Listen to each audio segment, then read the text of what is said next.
Oh my God, we're back. Woohoo! We're back from last week. Last week was Sunday. Hi, everybody. This week is, what's today? I think today's also Sunday. But it can't be. It's the last day of the month. Well, it happened again. Is it the last day of the month? It is. It's already the end of January. How'd that happen? Didn't we just get into this year? Yeah. I feel like I blinked and then, all hell broke loose and then the month was over. All hell breaking loose for you is it? Wait, that's all it takes? I mean, yeah. That's it? All right. So listen, JD, what is today's show about? It's about why am I... nap time? That's what it's about? What do you think it's about? Today, apparently... oh! I know exactly what it's about. It's about being soaking wet. Give me a second. That is really cold. Listen. Soda does it. Oh, my God. Don't move. Woo-hoo-hoo! This is why we're not allowed to have nice things, folks. Right off the bat. Welcome to the podcast. We're having technical difficulties right at the very beginning. The good news is that it did not get on the computer, which is probably the most important part of this entire thing, because we definitely would need that computer to continue running the show. Besides that, I hope everyone had a wonderful week. I hope everybody was really productive. And we should also keep in mind that we will never, ever, ever let Thomas be a waiter at anybody's, private parties. But the good, I am extremely wet, and not in a sexy kind of way. Oh God! Woo! Oh, got on your chair? Got on my chair. Good, I'm fine. Ugh. Now I'm gonna have soda in my coffee. Hey, listen, now it will taste good. Ugh. Let me see that towel. We want to get the computer. Yeah, you did not get the computer. Oh wait, you got the computer. Totally got computer goo. Is that the first time you've touched your nuts since? All right, just got this brand new tabletop. Listen, you had to break it in. JD didn't lock down the soda in the soda lock. Wait, what? There's a soda lock. Yeah. All right, maybe I should have a cup next time. Hey, it looks like it wasn't even there. Maybe on the tablecloth. Was it wet? My crotch is all fizzy now. You need to go change or anything? Nah, I'll suck it up. I don't want to waste any time. Well, we already wasted time. I definitely did not waste any time. I said we already wasted Oh.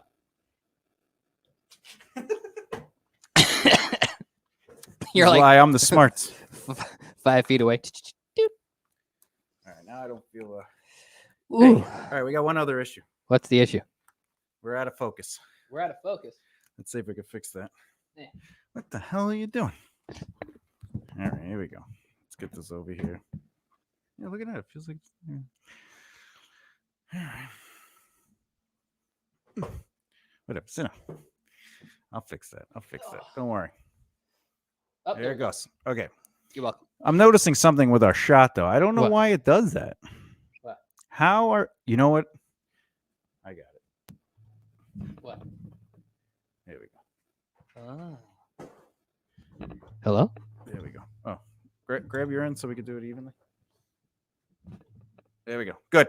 Perfect. I mean, it's still, see that? I know what it is, though. We're too far by you.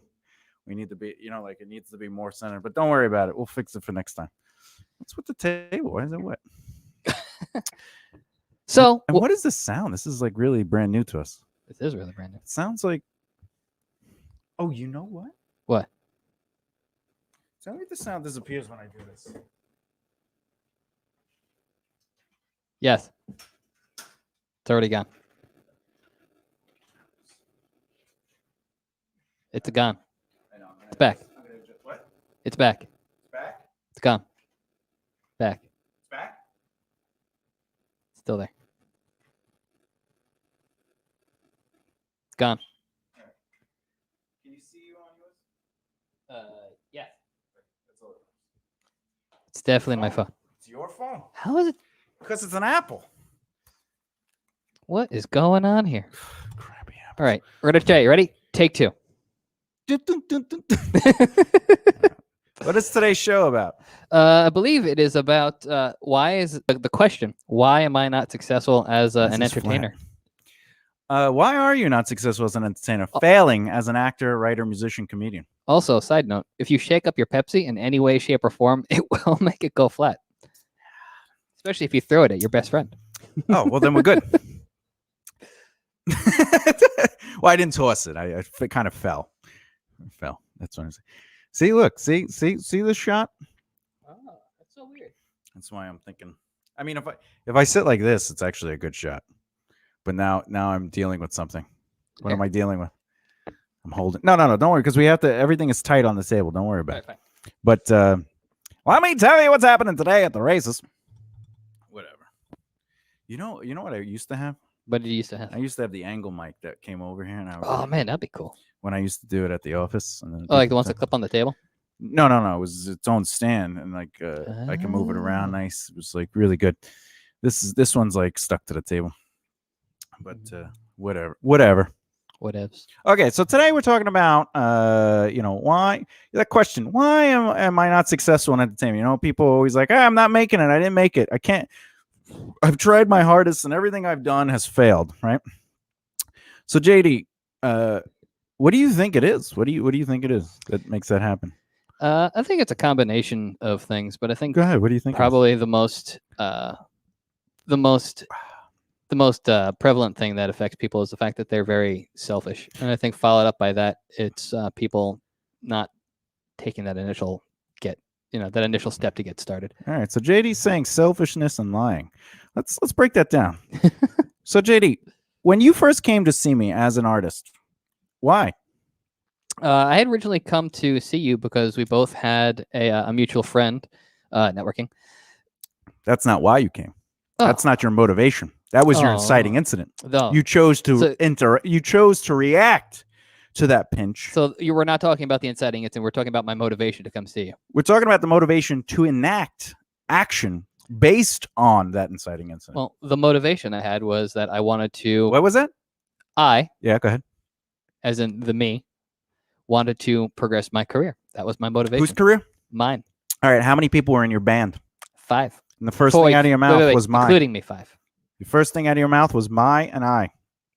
Think about that for a second. You were in a band. I was. And you were interested in your career progressing, not the band I'm in. In fact, if you had said my band, that still would have been selfish. Why? Because it would have been thinking about myself. Would have been thinking about myself, the ownership of that project, which the moment you have more than one person in the band, it's no longer your band, right? Unless, of course, it's literally your band and you hired the people like Ozzy. Or Rob Zombie. Or Rob Zombie. Or Marilyn Manson. Who? Actually, Marilyn Manson was not... Marilyn Manson and the Misfits was the name of the band, or something. Spooky Kids. And the band was not Marilyn Manson's band. It was the band, and he was the singer of. And he was the singer of. And it wasn't until Trent Reznor, who they had a huge falling out for a while. They're friends again, but they had a falling out. But it was Trent Reznor who saw something in Marilyn Manson and says, "I want to sign you guys."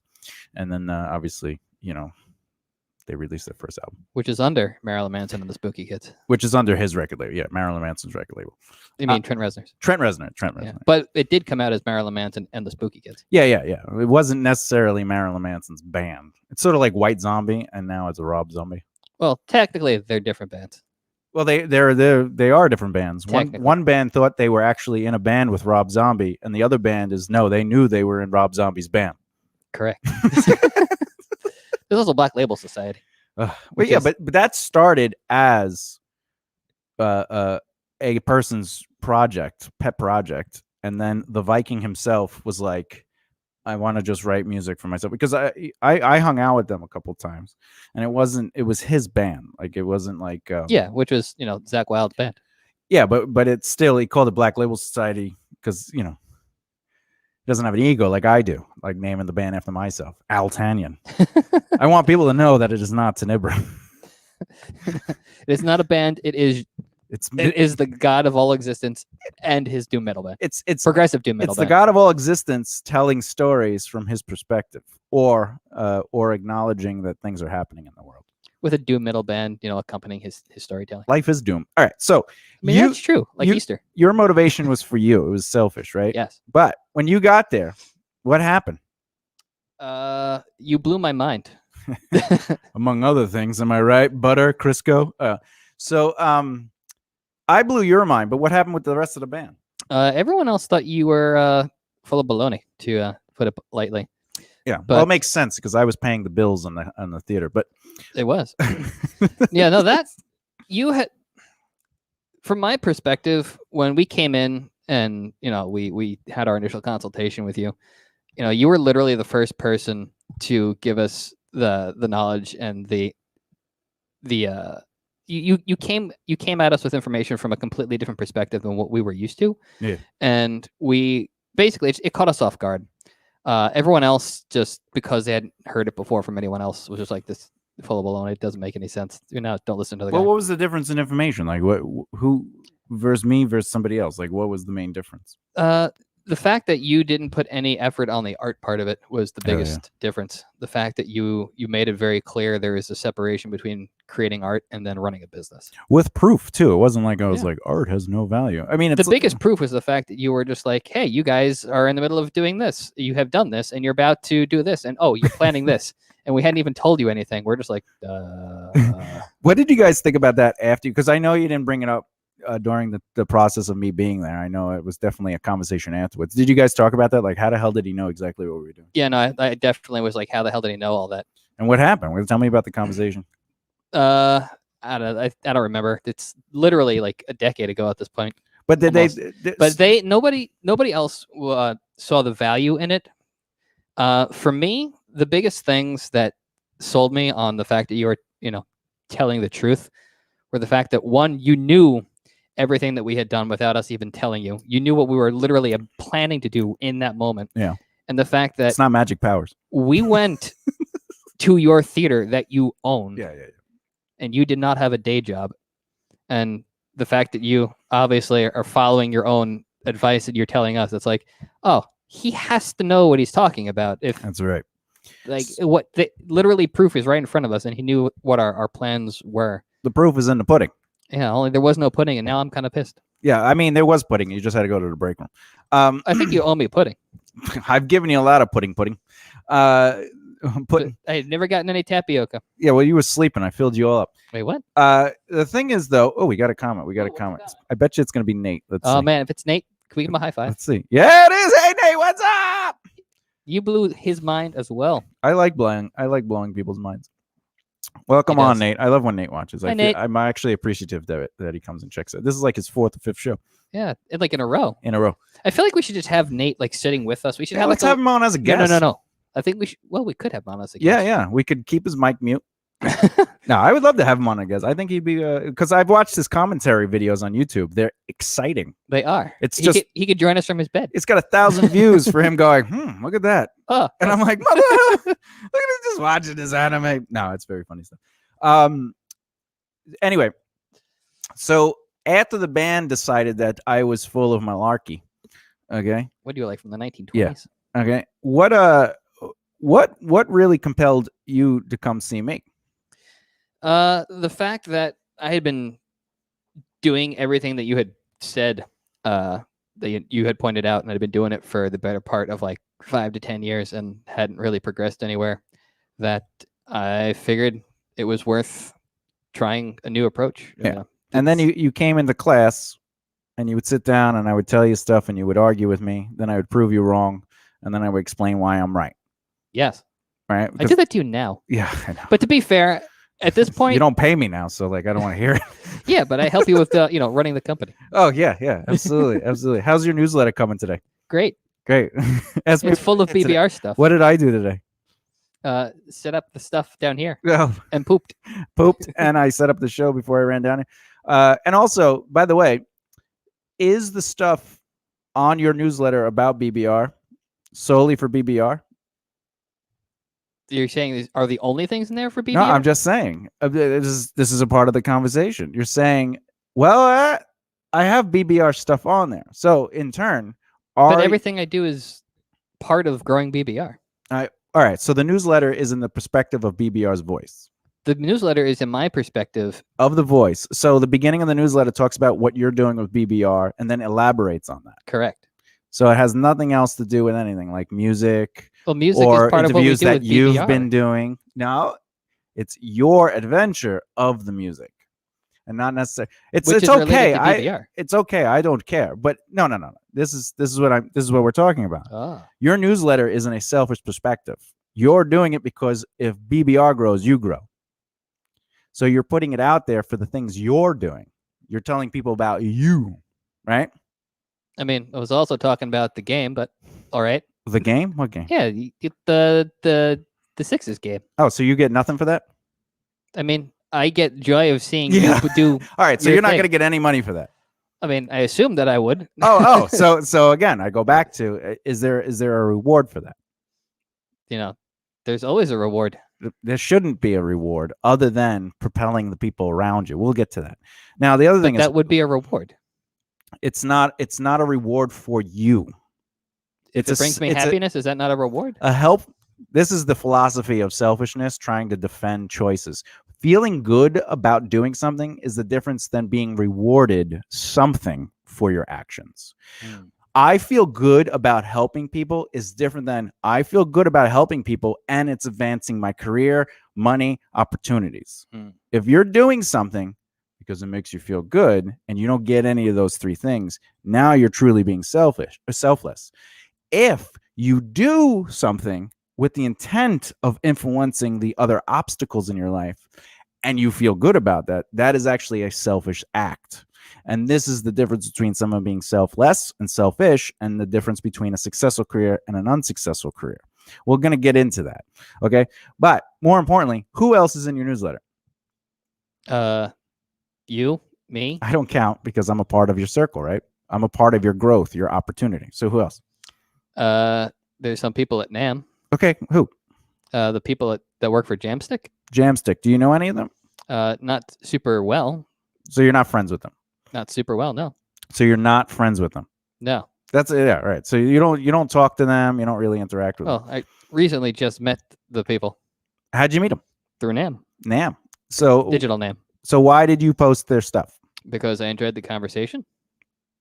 I'm sorry, what was it? Because I enjoyed the conversation. So you put it in the perspective of you enjoying the conversation, that you got something out of that conversation and there was a value to it? I did not put it in that perspective, but the perspective of me is that I enjoyed the conversation. So what did you write? I don't remember off the top of my head because what was the basis of it? NAM was really fun. They had a lot of cool stuff, and these people at Gemstick were really nice and awesome. Okay, why? What made them nice and awesome? I enjoyed their presentation. I enjoyed. I'm sorry, what was it? I enjoyed their presentation. Okay, good. You enjoyed their presentation. What else? That's pretty much That's it. That's it. All right. To the audience watching, I don't agree with what he's saying. I think there's more to it, and I'm going to analyze it later. However, you placed that there because it was about you. You were involved with NAM. You went and saw NAM stuff. You got to check out NAM.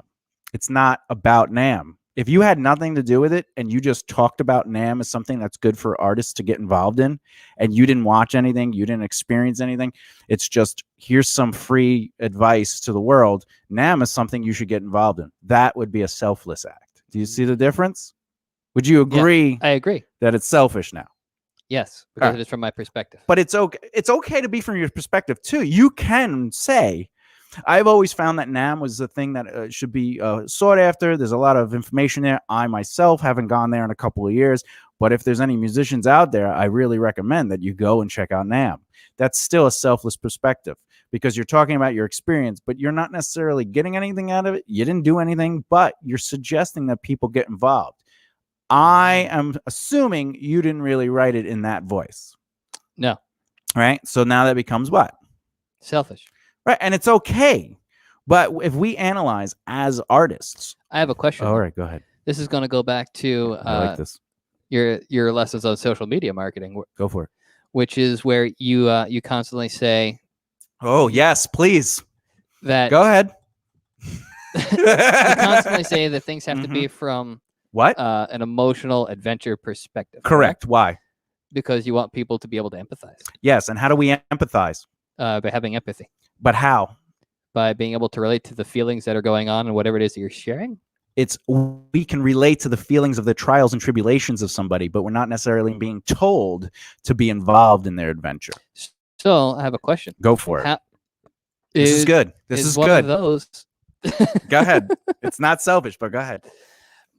It is writing one of those types of posts or writing in that perspective. Is that a selfish perspective? No. How so? Because you're not telling someone to do something. Mm. And you're not necessarily telling somebody that you got to enjoy it.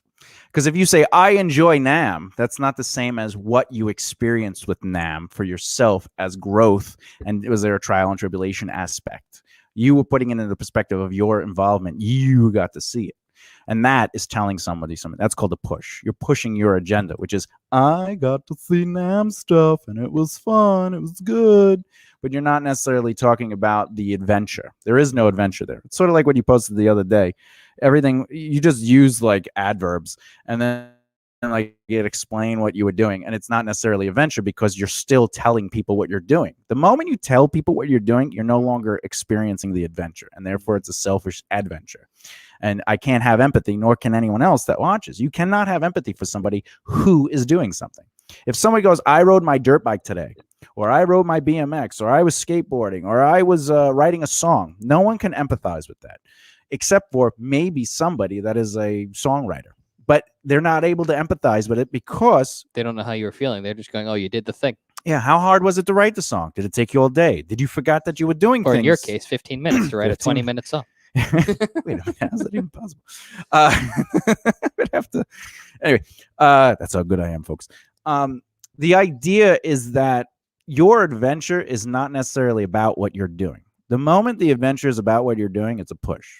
It should be about the experience of what you felt throughout the trials and tribulations of what you're doing. It just so happens that you're doing whatever it is that you're doing. Yeah, what you're doing is inconsequential. Kind of like what you're doing is not your job. Sort of. Two different lessons, though. What you do is not your job, is telling you to focus on your responsibilities, not your craft. The empathy aspect is about your trials and tribulations so people can empathize, whereas instead of saying, I am doing this, okay?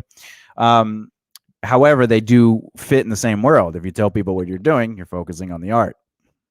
But it's not necessarily it doesn't have anything to do with the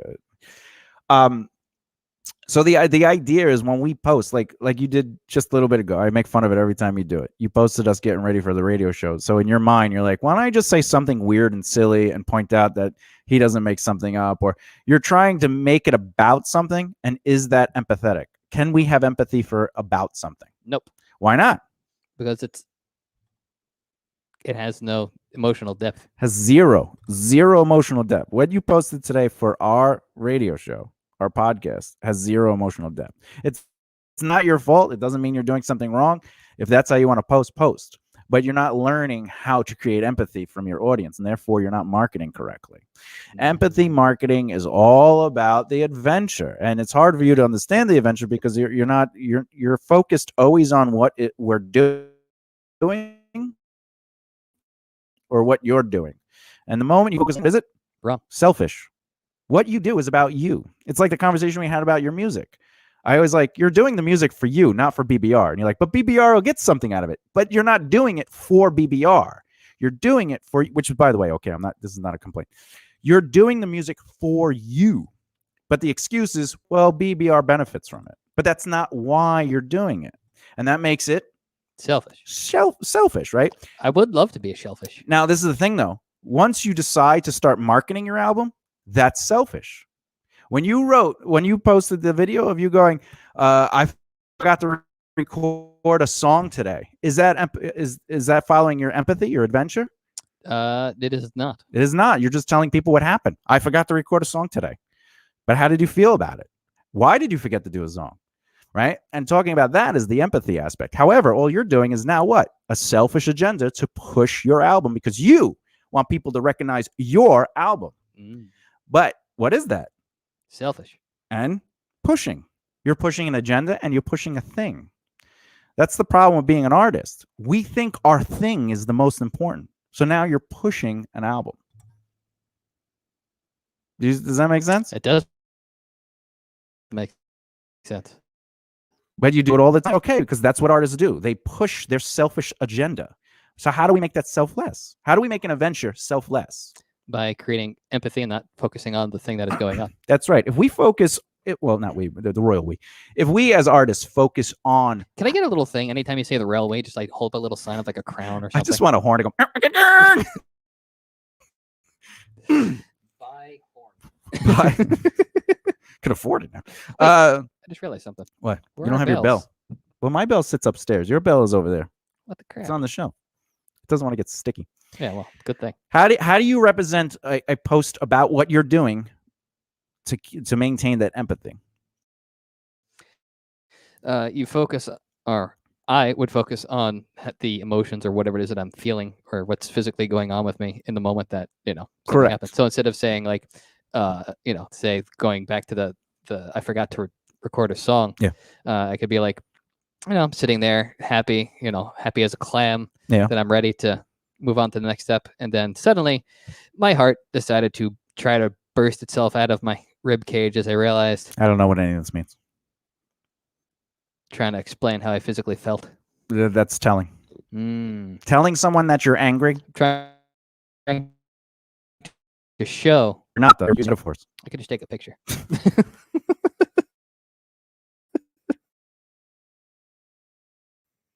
Well, another thing you could do, because you're very good at telling, but you could do it in telling the empathy is, well, there goes a full day. I realized I didn't finish a new song, and now I got to kind of start from scratch. I thought I was this close to finishing the album, getting on to mixing. That's about your adventure, not necessarily about what you're doing. Because your day is ruined. You thought you were ahead of the game, and now you got to start basically over on recording for one song, and you were so close to the mixing. That's your adventure. People can empathize with that. Because not only did you fail, right? My sloppiness sunk my battleship. Your sloppiness sunk your battleship, but you found a way to persevere and continue on the adventure. You didn't give up because you didn't do it at, like you found a roadblock, but you weren't like, I'm done. You were like, all right, I was this close to recording, but now I guess I have to get back to record. Do you understand? I see the difference. I could have empathy with that because no matter what I have done in my life, I've felt that. Because there's always everyone, at least at some point in their life, has been like, yep, no, I totally goofed and forgot to do something. Yeah, I forgot to do something. I thought I was finished. Accidentally forgot to pick up my kid 4 hours ago.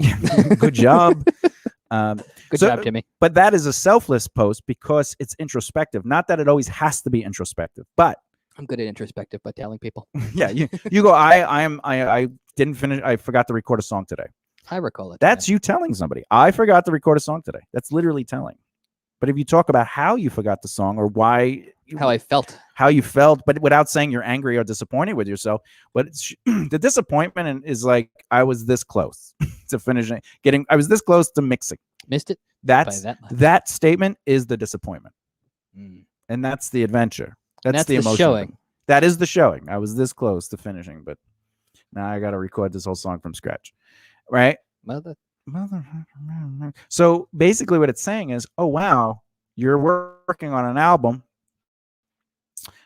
You were almost there. Well, that means something's in the works. But at the same time, like, oh, man, I feel bad for him. I know what it feels like to have been that close and realize you forgot, to actually turn on the heat to cook the meat. And you come back and you're like, why are these burgers still blue? Anyway, so selfish promotion or selfish acts is what destroys an artist. It always will. Like, for example, why do you perform? Because it feels good. Great. What's that have to do with anybody else? I mean, that is a tough question. Your first answer though was it feels good. Yeah. Who's it feel good to?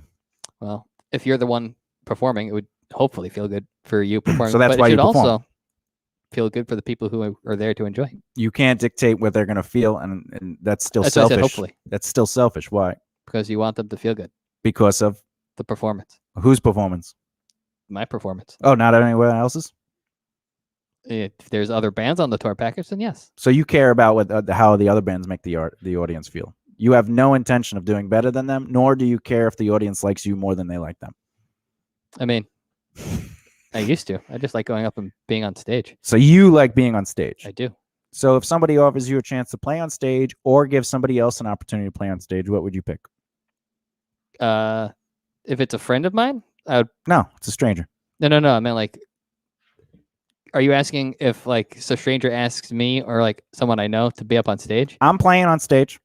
and I don't know you?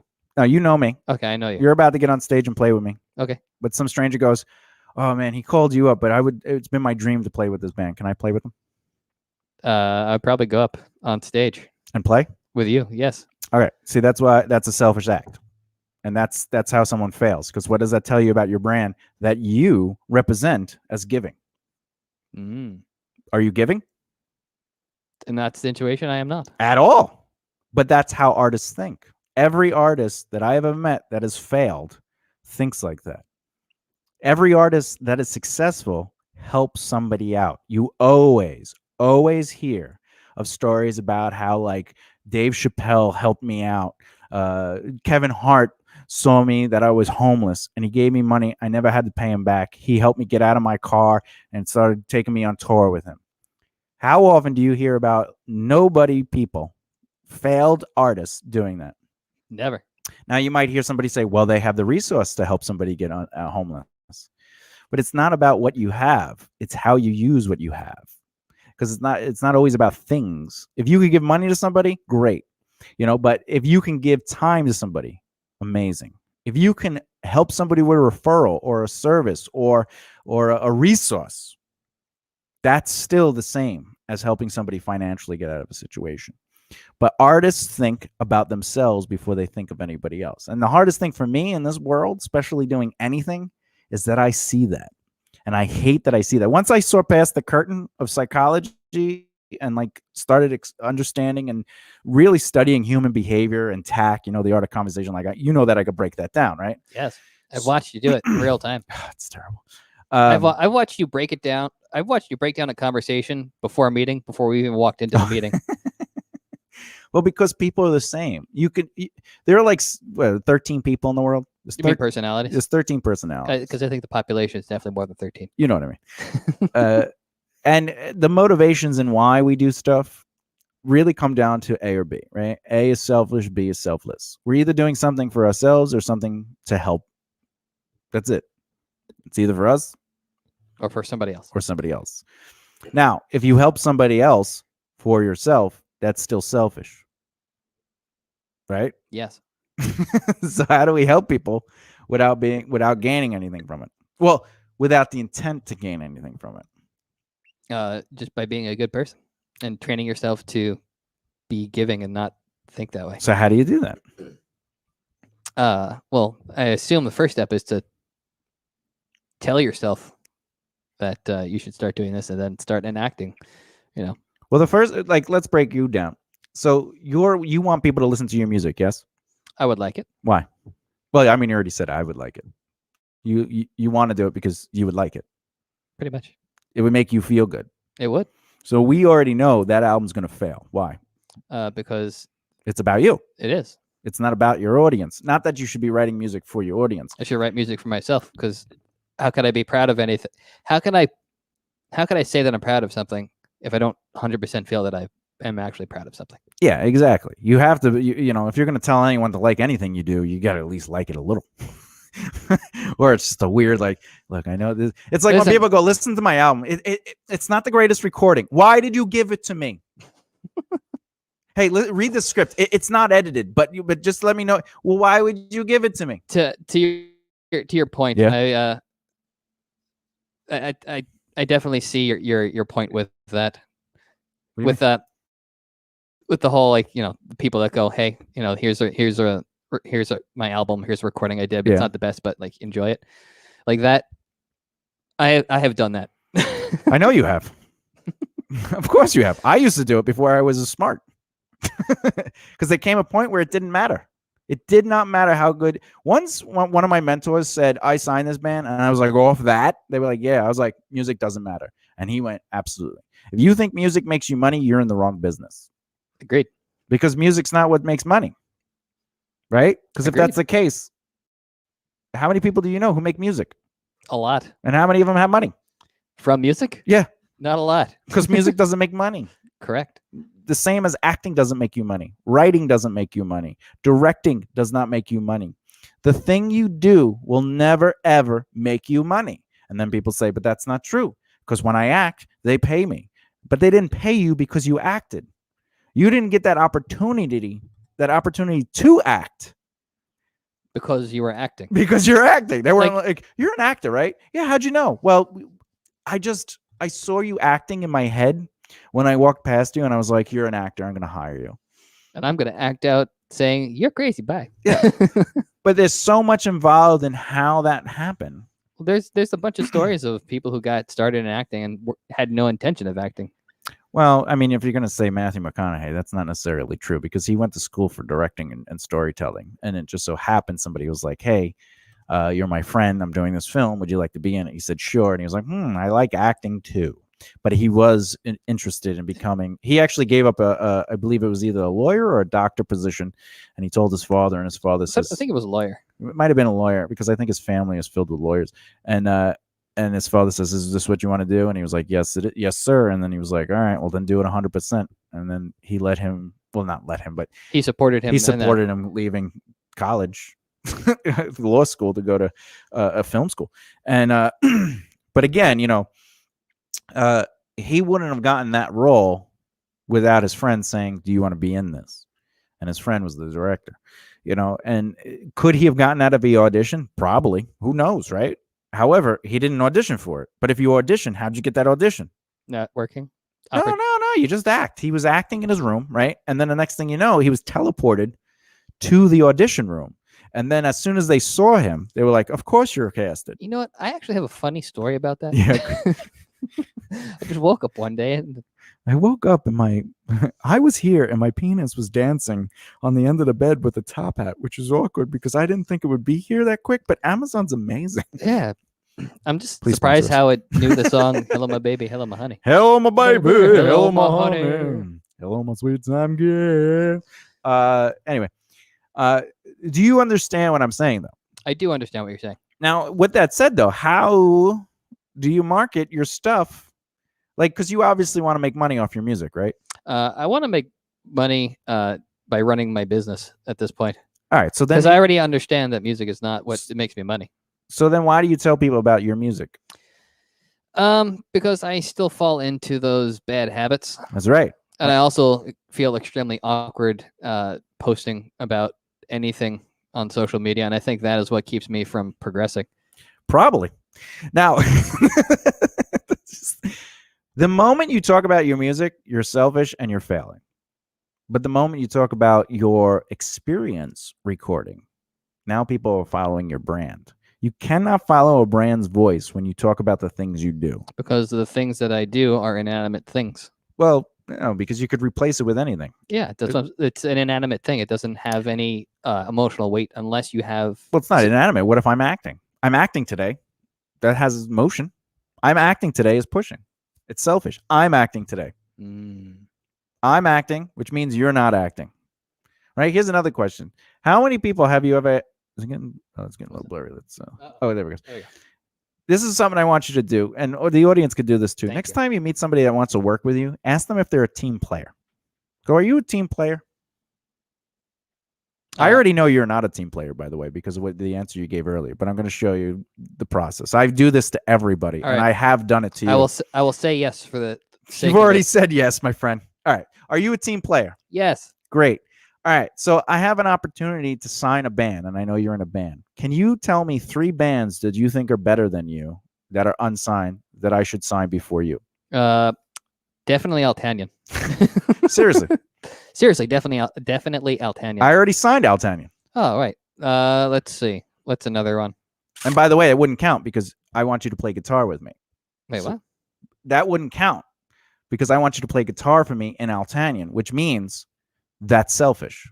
All right. So then I will take away the Altanian. You got to take away Altanian. Who Right. would name 3 bands that you think are better than you Let's say that you would get nothing for it? Deadlights, which my buddy Justin out in LA. So there's a $500,000 contract on the table to sign you. To sign me? To sign you as a band. And they just said, who are 3 people better than you that I should sign over you right now?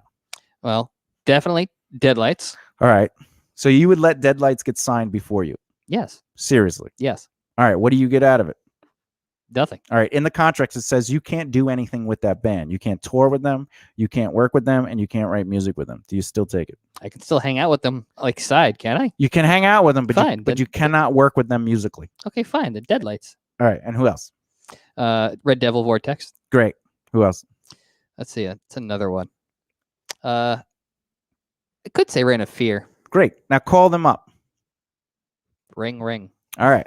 Now we're going to say to them, hey, I have an opportunity to get signed, but they're asking me if I'm a team player, and they said that if I knew 3 bands, should I sign them? And I brought you up. Now, if I asked any one of those bands, let's start with Reign of Fear.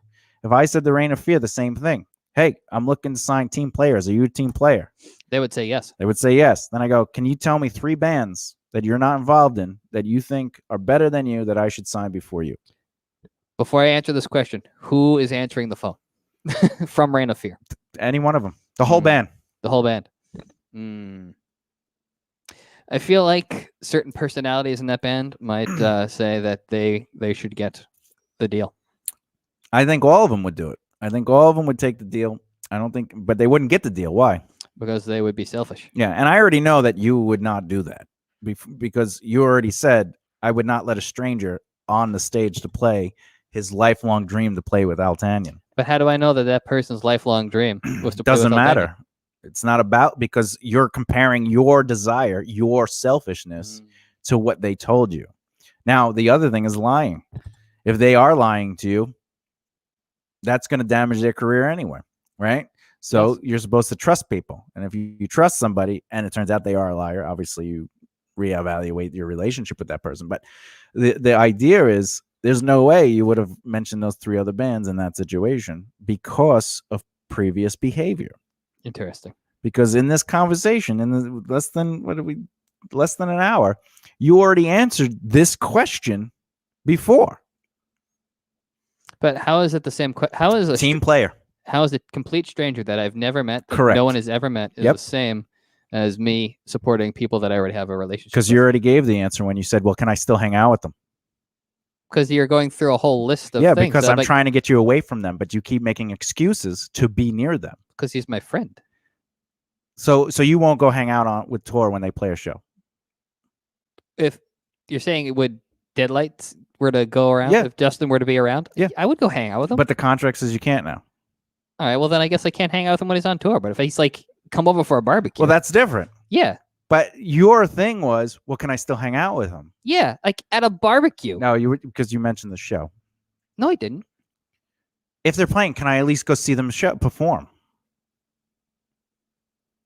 No, I said, can I hang out with them? Just hang out with them. Yes. All right, but not as a band. Yeah, because Justin Just one person. specifically is my friend. All right. So as long as you guys are just hanging out as friends, just talking about girls and guys And also Penises. barbecue. and just barbecue. Seriously, he has like really awesome barbecue All right. parties. Do you like them? Yes. Is that why you go there? That's not the only reason why I go there, Why do you go there? because I like Justin as a person. All right, great. Also barbecue. But I also I believe deep down you wouldn't do that. You wouldn't have given those 3 bands up. I mean, okay. But because behavior dictates behavior, you're answering my question based on knowing the answer. You also know what I would say. You know how I've taught you, and you've been re-educated. Yet I got you to answer the way I wanted to by bringing up the previous question first. And then when I put you in a situation to prove your selflessness, you chose to pick one of those 3 bands.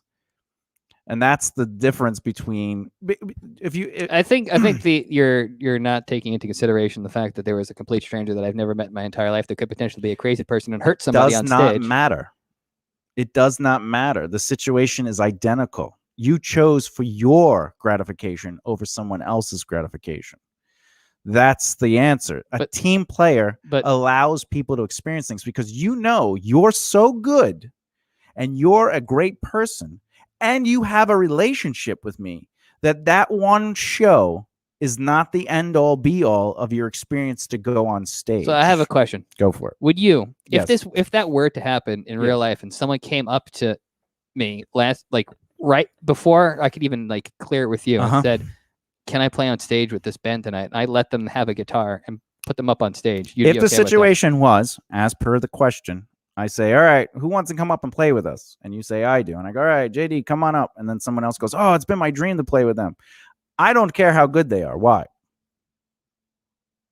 Because it's just about going up and having fun. Yeah, I called a random person to come up. You raised your hand. I saw it. I called on you. Oh, that was the situation? I thought... The situation was that you have the chance to play on stage with Al Tanyan. Then I misunderstood the whole situation. Okay. Where's the bell? Go get the bell. What did you think it was? I don't know, but you keep blinding me with that thing. Did you think it was I called you up? Yeah, as in like not right there in the moment. Oh, like we previously talked about this? Yes. Yeah, no. That's not even close to what the scenario was. All right. Well, then in that situation, if I was just coming up randomly, well, and then there but was you know else, me. Yeah, but if there's if it was you were asking anyone to come up on stage. Yeah. And then someone said that to me, then I would let them go up. But like if it so was why like, would you do it last time? Why was it about you going up? No, because I thought we had planned something ahead of time, and we're like, all right, let's say we did. And then someone backstage that you don't know, but is an experienced guitar, probably better than you are, says, "Oh man, I would really love to play this." Wait. Let's just change it. All right. So do I know this this person's a better guitar player? No. All right. Well then, if you've already established that he is a better guitar player, I don't know that. But you've already said that he is. In the story, we know as the audience. Then I would let him go up. But you don't know he's better than you. All right. Well then. He goes, oh man, I love this band. I've been playing their songs for like the last 5 years straight. This is how I practice as I play Walk Under the Moon. All right. I'll be like, I go to bed. Yeah, man, it takes like all day anyway. Yeah. Fine. In this situation, in that conversation, sure, I'd let him go up to play Walk Under the Moon. You would let him go? Yes. Now, the reason we can't believe you right now is why? Because it seems that I am flip-flopping when we've established that... your behavior has determined the answers. And this is how... But I disagree. Because I misunderstood the situation as it was. Doesn't matter. Your behavior still dictated it. In fact, you didn't ask questions. Your whole point was to get on stage. Well, I thought we previously had something created. Oh, so it was about you getting up there because you put the time in to create it. Again, that's about you. No, that's not what I said. I thought you All right, said... go ahead. You tell me and then hit the bell. Dang. I thought you had said... No. Called me up. What did you say? Oh, yeah, go ahead. I thought you had called me up to be like, hey, JD, can you come play? Yeah. And I said yes. Okay. Then we get to the show. Yeah. Someone randomly comes up to me. Yeah. Before I can clear anything with you. It's the last minute goes, you know what? I would love to play with this. Since it is your show. Yeah. And I have no say. Yeah. Not knowing this person at all, I would have said no originally under those circumstances because I would not want to ruin the show for you. Did you hit the bell? Dang. Did you ask me if he could play? No, because I was under the assumption, the way that it was established, that I was not able to ask you. All right, hit the bell. Dang. Why couldn't you ask me? Because I assumed you were already on stage. Were you walking on stage? Yes. Well, getting ready to walk on stage. All right, let's say you walk on stage. Can you ask me a question? I mean, I suppose I could, but normally the way Al Tanyan shows are, it's very theatrical. So it's, if I'm out of line at any point, it throws off the show. Like when I accidentally leave a capo on, I have to chuck it across the stage. So you're saying there was no way. If I was able to clear it with you, no way you could come from my Lord. If there was a way for me to clear it with you and you're okay with it, sure, the guy can go on. Again, we cannot believe that you would do that. Well, you cannot believe. I can believe. You can believe whatever you want, but behavior dictates truth. I agree. And this is why selfishness is bad for marketing, and selfishness is bad for artists. Because I've done it to people so many times, where I've gone up to people and I've made them feel like I was a nobody, and then I would end up in the room without them knowing. And they'd come in, and I'm the person behind the table. And they go, oh, hey. And I go, great. Are you a team player? And they go, oh, absolutely. I go, not the way you were behaving out there, where you wouldn't give me any advice. And you said, we're all on our own. Let us focus on what we're doing. Because people say what you need to be said to look the best that they can. Why? Because they're selfish. Because they're selfish. So how do we get out? All that kid had to do was just tell me, oh, well, because I asked him, I go, well, do you have a monologue I could look over? And all he had to do was give it to me. And I would have cast him in anything. I wouldn't even have to have heard. I don't even care if he was the crappiest actor. I would have cast him. Why? Because he's a team player and you know you can trust him. That's right. Because if you could trust them, there's a better chance they're not going to be liars.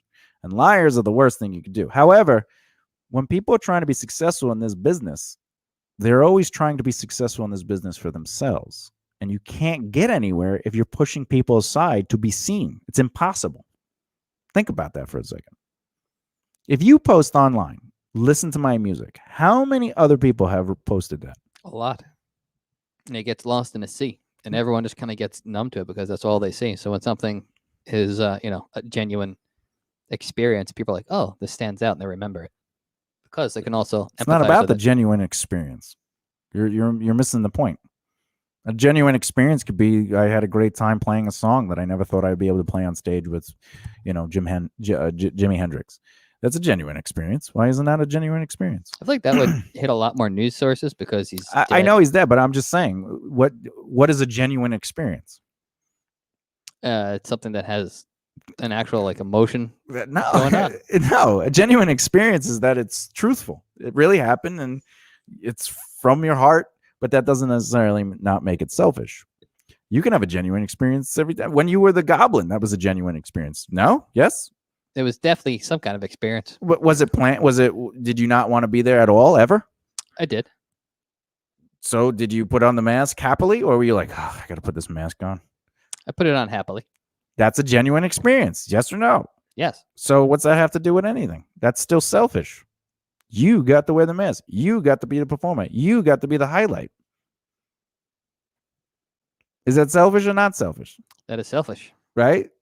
But that's how the artist brain thinks. It's crazy. But again, the reason, if you put a Check On My Music on and everyone else is putting Check On My Music, we can't connect to Check On My Music. But if you just look at social media, what posts get the most interaction? People talking about how they're feeling in a certain. No. Posts that allow empathy. If I can have an empathetic reaction, if the emotional pinch has been influenced by the post, I'm going to like it or comment or share it. Depending on how deep my empathy is for that post, I will like, comment, or share. If it's extremely close to my heart, I will like, comment, and share all three of those things. Right? And that's how you determine how. You could look at anybody and you'd be like, oh, they relate to this. I know they know what I'm feeling because they liked, comment, and shared. If someone just likes and keeps going, they feel for you. If they like and comment, that post is important to them. They have something to say. It's selfish. That's why we comment, right? Now, if you like, comment, and share, now you're like, this is really important to me too. However, if you just share, that means, well, I care about that person. I'm just supporting them. You can read, not that that's the be all end all of those behaviors, but that's the baseline. That's the starting point. And you could read people. So when people are like, oh, you should support bands and local businesses and one another and artists and blah, blah, blah. And then you go to their page and what do? It's all about them. It's all about them. And if they share something, they're like, I was in this movie. My friend directed it. That's still about you. Right? Yeah.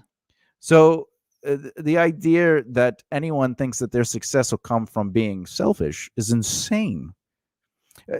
Have you ever heard of anyone getting an opportunity to help a company and then they come in and they tell the company, hey, I would love to utilize the resources to learn about how this business works so I can take advantage of it. And after a certain amount of time, I'm going to leave the company and do my own thing. I mean, I may have done that once in a job interview. How'd that work out? Did not get a call back. Why not? You were being sincere in that experience. It was being selfish. Why were you being selfish? Because it was about me in that moment and not about what I could bring to the table for the betterment of the entire company. Or more importantly, what you could bring to the relationship between you and the company. It's not selfish to say that both will benefit from it for my expertise, but it is selfish to say, how can I benefit from this if I give you my expertise? In mentorships, the best way to have a mentorship is that it's equal trade of information, even if the information is not identical. Meaning my time might be the same value as the education. And that's okay. That's not selfish. Why? Because it is beneficial for everyone. Yeah, that's right. Both parties are getting something for it. You're choosing to sell off your time to benefit somebody else. And in turn, they are benefiting you. but you're doing it to help somebody. It's like it's a synergetic relationship. All right. Now that's different than Not going parasitic. not parasitic at all. But that's different than saying, "Hey, can I come up on stage and play guitar with you? Because if someone sees me play with your band, that'll help me." That would be very selfish. That would be very selfish, right? That's not synergetic. Well, you could say, "Well, my expertise at guitar playing is going to help the band, is going to help the show." And you're like, nah. No, because we don't need you. Like that's how you have to think of it. Like you're not getting it. It's like an actor saying, "Well, if I'm the lead actor, this film's going to be huge." No, that's selfish. You're saying your value outweighs the project to the point where now they actually need you, right? Because if you think, "Oh, the film would do great if I'm the lead actor," it's not about the film. It's about I'm bringing everything to this table. So it's not even. That's why the synergetic aspect is how does the film and the position to act in that part or that role, how is there a synergetic aspect to it? And the way we do that is teamwork. I'm willing to give you more than my performance, as you are willing to give me more than direction. How do we grow this project together? Right? That's forming teamwork. That's forming alliances. It's like one time I asked somebody to work with me. I guess like 7 people to work with me, and then they all ended up saying yes, and they were like into it. And then over the next 3 weeks, 2 of them ended up working for other production companies and saying, no, I'm still with you guys. And it's like, well, you're not. You vanished for 3 weeks. Completely. And the only thing I heard from you was, are we writing anything? Are we filming anything? And I was like, but I told you what the plan was. And then the pushback was, no one's going to want to take classes from you. Because my goal was that we as a group build up the classes. Which would fund literally everything. It would fuel our pay. We would all get salaries, and we'd be able to save money and start eventually affording our own projects. And then just be able to just not have to have a day job doing other stuff. You could just fuel your own. Imagine you had 10 students at $250 for a lot of 2 hours a day, or an hour, even just an hour a day, whatever, times 5. That's $2,500 times 5. Can you do that math? No. You can't do that math. Nope. Well, if you do 25 and 25, what is that? 50. All right. Now double that. 100. Okay. Now add another 25. 150. So that's 125. So that's $12,500 a month. That's a lot of classes. That's a lot of monies. It's an hour a week. That's 5 hours a week. I mean, 1 hour a day. Right? Now, this is the crazy part. Let's say there's 5 people in the company. Do the math. That's still a lot of money. Let's say we paid each month. We paid each other $500. What's 500 times 4? It's $2,000. What's $2,000 times 5? 10,000. We still have. Was it 50,000 left? No, 25,000. I forgot. We have 2,500 left. So 2,500 is left after that. So what's 2,500 times 10? That's $25,000. That's a lot of money. Now you want to do a short? How much do people ask for with shorts? $10,000, $5,000, $8,000. And that's just one class. One class a day for 1 hour. 10 people in each class. That's 5 hours a week. It's 5 hours a week. Let's say it's 10 hours a week because you have to prep. Yeah, but what do you do at that point? You hire someone else to teach the classes. And then you can do more classes. You hire another person, but now you're not doing the classes. You're training someone to teach the classes. I'm just saying you can do more classes at that point, then get even more money coming in. But we're only asking for $250 a month. Some people ask for $500 or $1,000 for 6 weeks, which is, like that's crazy. But anyway, that's crazy. Teamwork makes the dream work. It definitely makes the dream work. But that's how you can tell people are selfish. Like if they're helping you or working with you to get something out of it, it's like you're not the only one to do this. But people always came to me and go, "You should manage me." And what did I say to you the first time you asked? I don't manage people. I don't manage people. Why? Mainly because people are selfish. What was your proposal? My initial one? Yeah, go ahead. I don't remember exactly, but I think it had something to do with "we'll make you money." And I was like, I already have money. You mean I'll make you money? Yeah, Right? And know who would make the most money? You would make the most money. Why? because I you only would get a 15%. So why would I put that kind of time in to make you money that you weren't making beforehand to make 15%? That is a good question. Right? And we did not have an answer. That's right. Now here's the other thing though. How many people up until that point did you send my way for me to have as clients? At that point, none. None. How many of my projects on social media did you get involved in or help push? At that point, none. How many of those projects did you help finance or find investors? At that point, none. Now, what are you getting out of this? At that point, we would have been getting everything, and you would have been getting nothing. I got nothing with the growth of the relationship, and then I would have gotten nothing with the relationship. It would have been all about you and me giving to you. In fact, I bet you if I had signed as a manager and I wasn't doing what you thought I should be doing, you guys would complain. We probably would have. That's right. Oh, we're not playing a lot of shows. You think you could get us some shows? No, I'm not your booker.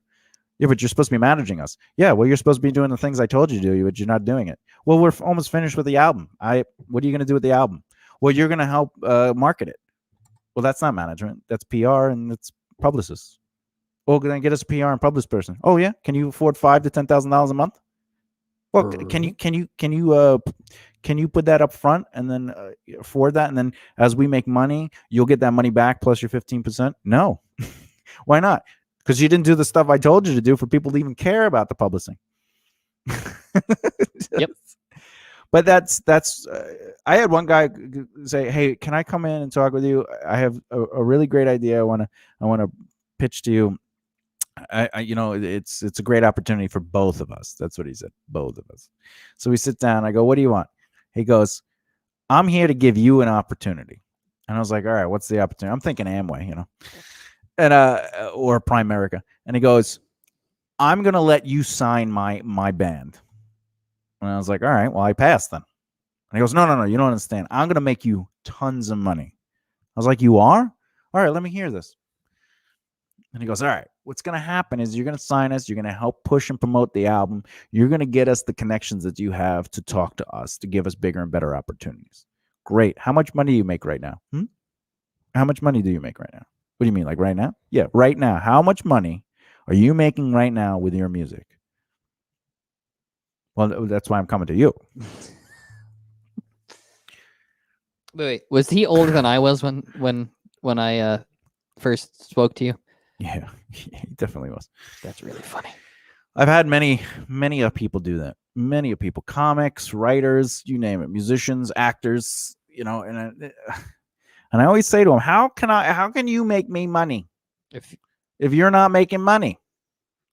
And how are you going to make me money if no one gives two craps about you? I think, just speaking from personal experience, the misinformation is that you have all these stories of people finding their big break, quote unquote, who are being led to it's being led to believe that these people who found like their big breaks when they found like their manager or their agent, they had this connection, is that they weren't in the same shoes that these people were, that like the manager, like the magic gatekeeper. The magic gatekeeper. Gozer the gatekeeper. Gozer the Gozerian. I think the misnomer is that those people just saw those people like, "Oh, we love your music and we just love you as a person. We'll give you everything." And it's not being realized that most of the time it's either it only came from the fact that they had built up a relationship, not asking for anything, or the people who got the big break were starting to make money, ahead of time. That's right. Yeah. I mean, how can you ask somebody to do something if they don't even know you? But usually it's also where the manager ended up seeing them because a manager's friend, like on stage, the manager had a friend that was friends with the band or the actor or somebody, and say another channel like this kid Topher. Topher? Topher Grace Topher Grace from from that '70s show. yeah. Someone was actually going to see somebody else in a play at the high school, and while they were at the play, they ended up seeing them, and they were like, "Oh, I want Topher Grace and to audition for that '70s show." So in that situation, it wasn't like anyone knew anyone. It was just somebody was there for somebody else, and they ended up seeing that.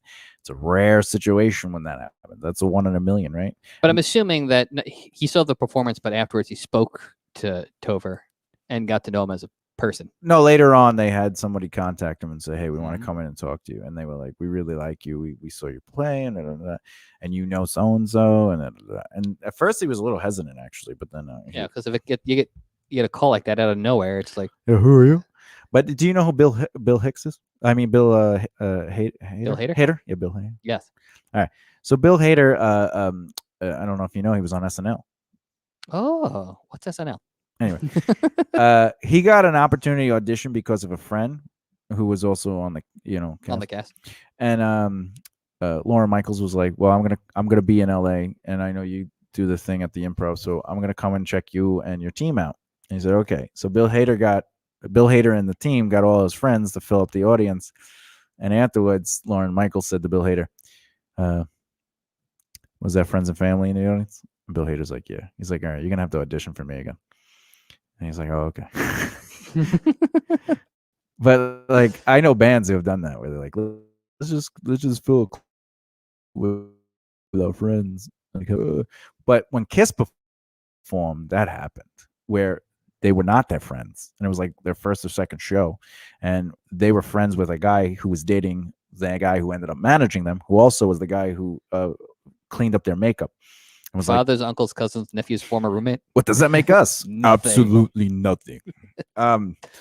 But they came and saw how the audience was reacting to them, and they were like, "I'm managing this band." But it wasn't the songs. It's the same thing with Alice Cooper. They got signed because of the show. People were like, "This," Because they were like the first band to do that. I don't know if they were the first band to do that. I think Alice they were Cooper? the first band to do horror, but I don't think they were the first band to be theatrical. Yeah, that's what I meant. They were the first like, Yeah, there was Horror. definitely and theatrical they bands. was it out they there. got signed to Zappa's label, right? Yeah.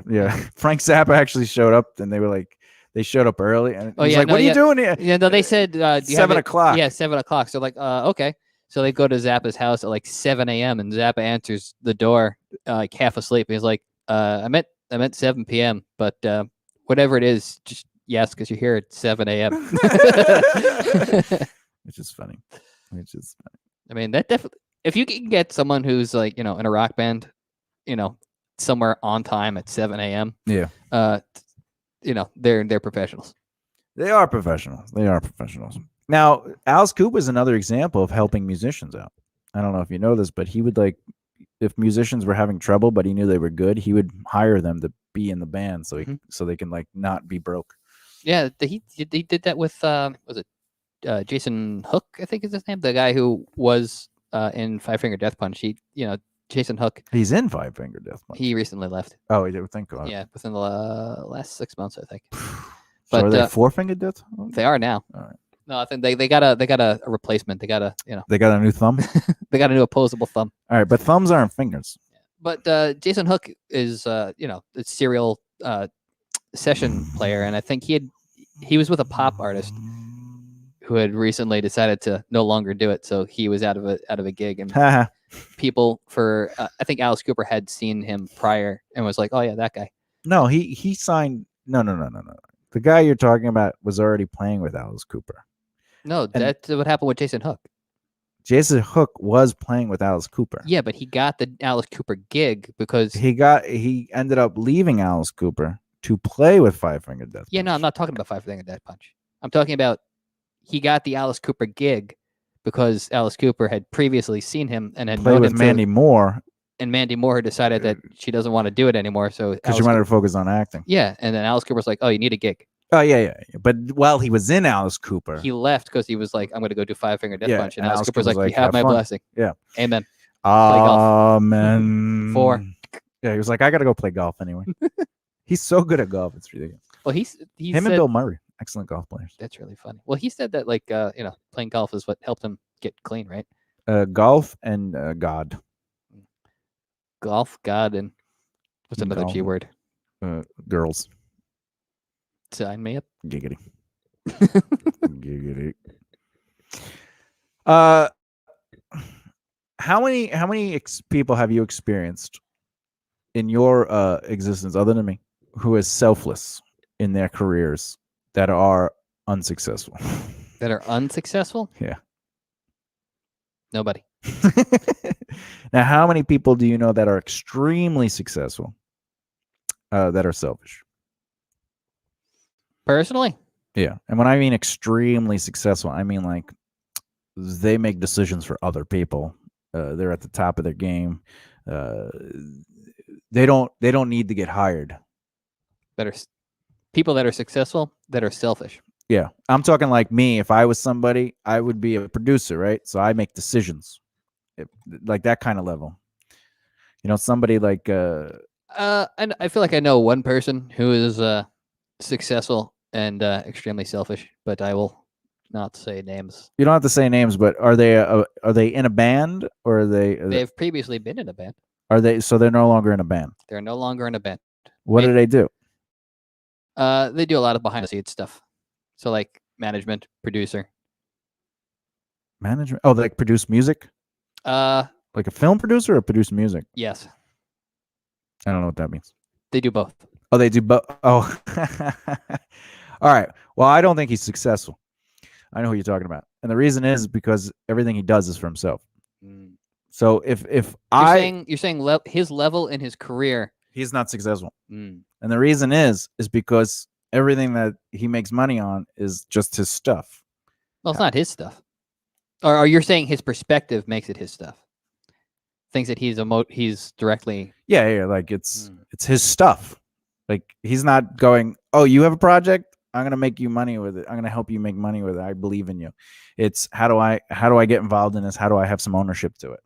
Yeah, that's definitely the perspective. The perspective. So, you know, that's, to me, that's not successful because it is selfish, right? But you might say, well, studios, you know, they finance films and they get paid for that. But that's why some studios create the independent, you know, the like the Fox Spotlight, Searchlight. You know, they're saying, all right, we want to give opportunities to people that aren't going to make us millions upon millions of dollars in the box office. But we just really believe in this project. But we believe in this project. So they have the power to help the little person. That, to me, is true success, because that's so. Yes, you got to make money to afford the business. You got to make money to help other people. But you also have to give back and help. You have to. If you're at a certain point in your career where you do have the money intake and you're not helping people, you're an idiot. You're a putz. And you're not going to grow your career. If you look at every successful person in this world, they help others either through creating foundations or giving their time or, you know, financing people, or there's tons of stories where you don't even hear about like publicly, but there's like, you know, people talk about it in like interviews. Or like Keanu Reeves is probably the most giving human being on the planet. Yeah. Keanu Reeves is, yeah. He can give me any time. Wait, what? And that's the thing though, but he's still humble. You know, he lives a very humble life, a very small life, as they say. You know, he's a very condensed life. You know, there's a theory that he only lives in an apartment. You know, it's not like an expensive apartment. You know, but he also went through a lot of tragedy. And then he loses like his that I don't know.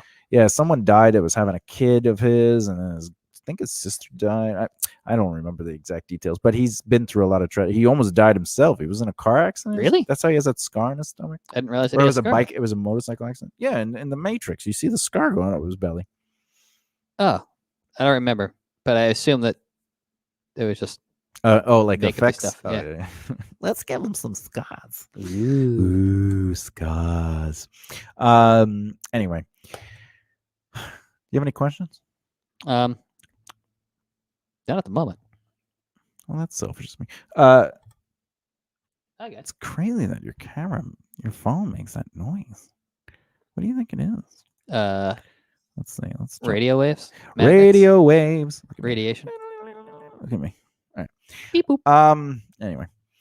So what I'm saying today, does it make sense, or am I talking out my my coolie? It makes sense. And how does it make sense? Although I would definitely be entertained to watch you actually talk out of your cooling. Look at this I would man. also be confused as to why your coolie has a tongue and teeth. Why do you have? Why don't you have nice huevos? Huevos? You have huevos? I definitely have huevos. How about tetas? Vagina? I do. Let's see your vagina. Take it out. Woo. Woo! Look at that lips. That's some lip service. Look at this shot. This is a good shot. Look at that. There's like Ooh. 14, 6 of us. I can't count. Oh my god, this guy! Don't let him touch your money. Uh, What's 1,000 plus 306? 14. I see you rounded way up. How do you round up? What's the rule for rounding up? You add more clay to it, and then you round it out. How do the stocks work? Oh, you just stack things on top of each other. Have you ever been able to explain anything in your life? Meh. Sometimes How do you play guitar? with your fingers, That's not or true. your feet, or your teeth. You do not play guitar with your fingers. You can play with your feet. I've seen it. Wait, you think you play guitar with your fingers? Yes. Really? I use my fingers. So that's how you play guitar. I mean, sometimes. You play your guitar with fingers. Yes. Are you sure? How do you play guitar?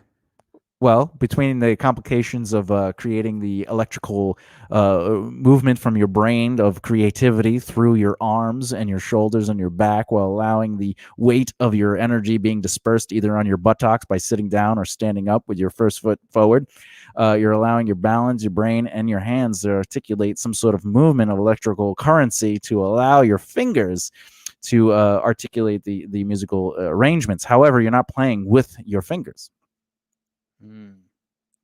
Ghost fingers. Your fingers are only a small part of it, but that is not what you're playing with. Your fingers are the result. If that was the case, I thought the noise was the result. no. The playing is the result. Yeah, I'm the playing. noise that comes out. What if you're playing and there's deaf people around you? You're not playing anymore? No, but there's still noise coming out. But no.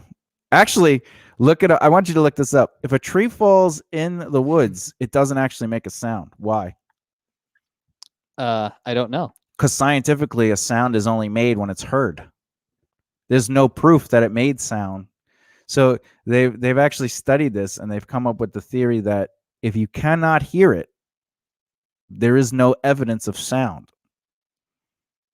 He's looking it up, but he's using his fingers, but not his brain. He's not using his brain. I don't have. Yeah, he's typing with his fingers, but not his brain. His arms and wrists have nothing to do with it. The angle in which he holds his shoulders, it's just his fingers. The definition of sound, simplified, is a hearable noise. The The tree will make a sound, even if nobody heard it, because it could have been heard. Did your phone just die? It did. The answer to this question depends on the definition of sound. That's not the article I was talking about. Let me see. Are you just looking up the definition of sound? I just typed it into Google. I typed in, is a sound made if it is not heard? That's what I typed in. Oh, no, I did. That's not even close to what I was talking about. They did a study. Wait, quantum theory. Let's see what quantum physics All right, go ahead. has to say. You like how, audience, this is what happens all day with us. I'll say one thing, and then he decides to look up whatever he wants. We're not even talking about the definition of sound. Which We're is talking weird about because a study. I will just Google the argument that I'm making. Yeah, he Googles the argument he's making, and I'm talking about the study. I go, oh, there's an actual study. Look it up, where they've proved that if the tree falls, it doesn't actually make sound because there's no evidence of it. But anyway, go ahead. What's your quantum theory? There's a lot of things being said here. I'm trying to find the summation. Hey, look up how cars. All right, it says here horses. What the hell's a horse? Why'd you look up horses? I like horses. I just figured, why not? Anyway. Did you find it? No. I thought you were looking it up.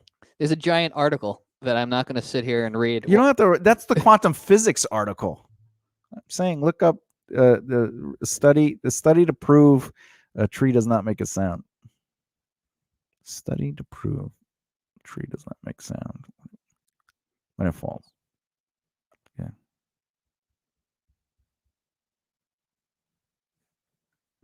Let's see. What do we got? If a tree falls in the forest, do you remember where you found the article? No, it was a video, but Oh, is this a video? was this a video? If a tree falls in a forest, Irish Is this philosopher. Quora? No. All right, go. No. Oh, go ahead. Go ahead. Uh, Irish philosopher. Go ahead. Did you find it? Now, as it turns out, Berkeley does not. This guy's taking forever. Ugh. No, this is not an article. This is someone just answering in an open forum. Jesus. It was Quora? What was it, Quora? No, it was not Cora. It was Cake. This guy. Anyway, Anyway. the theory is that if it can't be experienced, that it doesn't necessarily reflect that it's sound, because sound is dictated by the reverberations within someone's ears. So that's why a deaf person doesn't hear sound. But they can feel it though. So it has a physical manifestation. Vibration is not necessarily sound, right? Because our ears vibrate, it creates a sound. So in that, if I'm feeling vibration, that's not necessarily hearing. That is vibration. feeling. That's feeling. So when a deaf person can't hear what you're saying, There is no sound. there is no sound, right?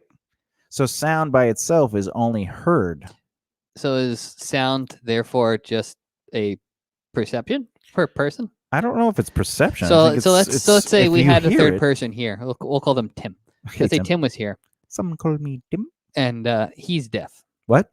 You're making sound that I can hear. Yeah. But Tim does not. To Tim, there is no sound.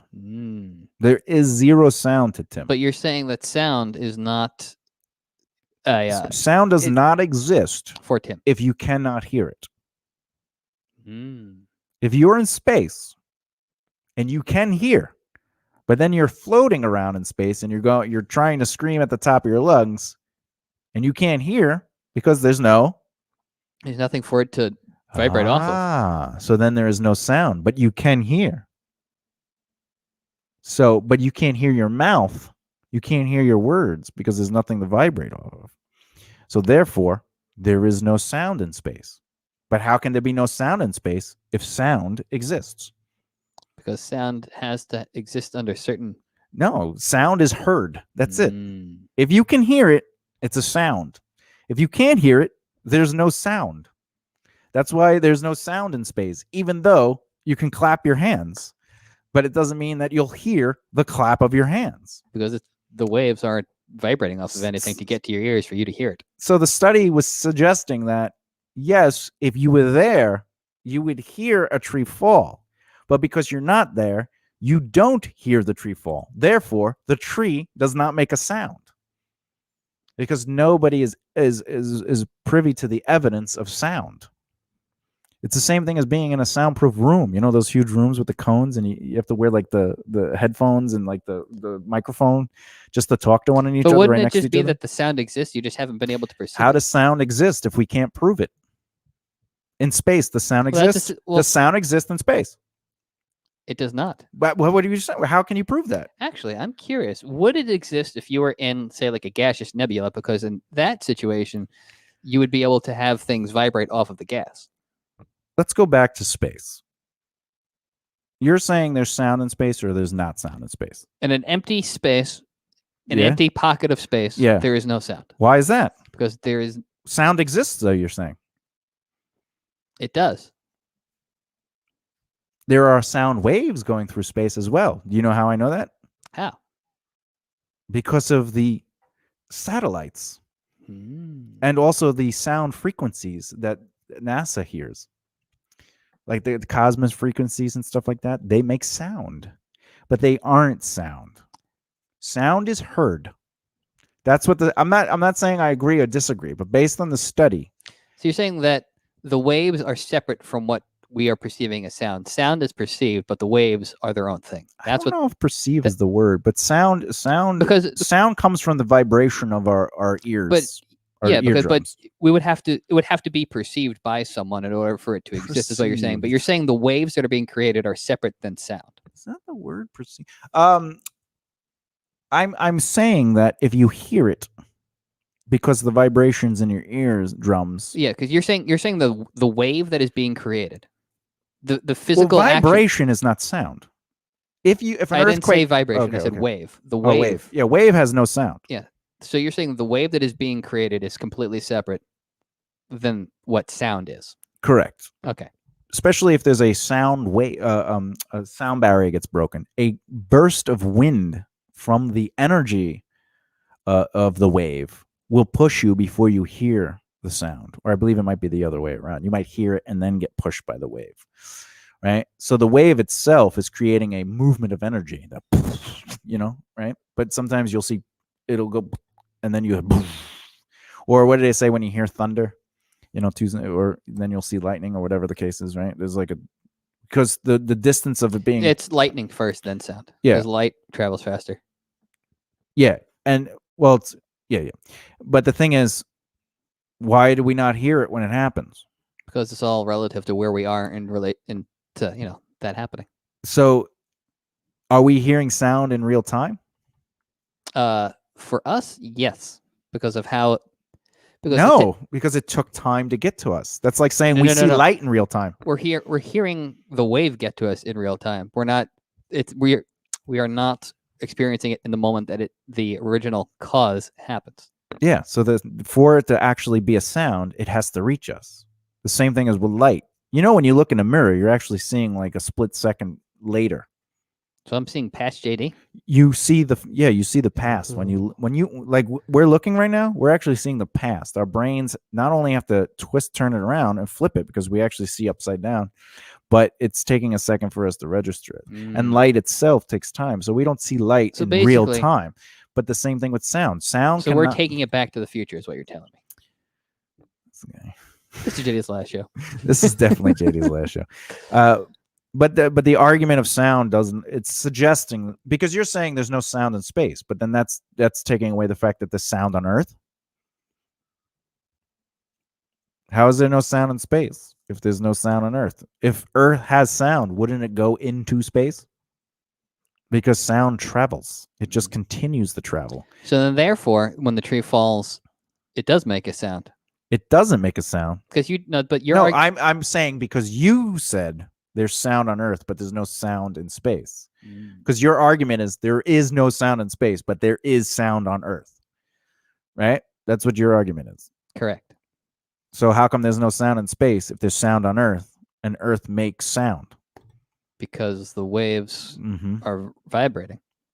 But they are vibrating outside of the atmosphere. No, the waves are moving. They are vibrating the air around them. And it's continue. You do know, like if we were like outside at an amphitheater, and I talked into a microphone, the sound would go as far as it could until it hit something. Yes, because there is oxygen on the entire planet. Which means it would go forever if you screamed up. It just would get more quiet because there's louder sound. Yeah, but if there is gaseous existence, which we are surrounded by oxygen, which is resistance. But does that mean the sound stops? It does not. But it disperses. Yeah, right? but the wave that is being created when I speak or when you speak is vibrating the air, which is traveling. Yeah. And when those vibrations hit our ears, that is what we are using to perceive. I think you're using perceive. I'm gonna have to research this. Experience. Let's say experience. Because I'm experiencing your voice.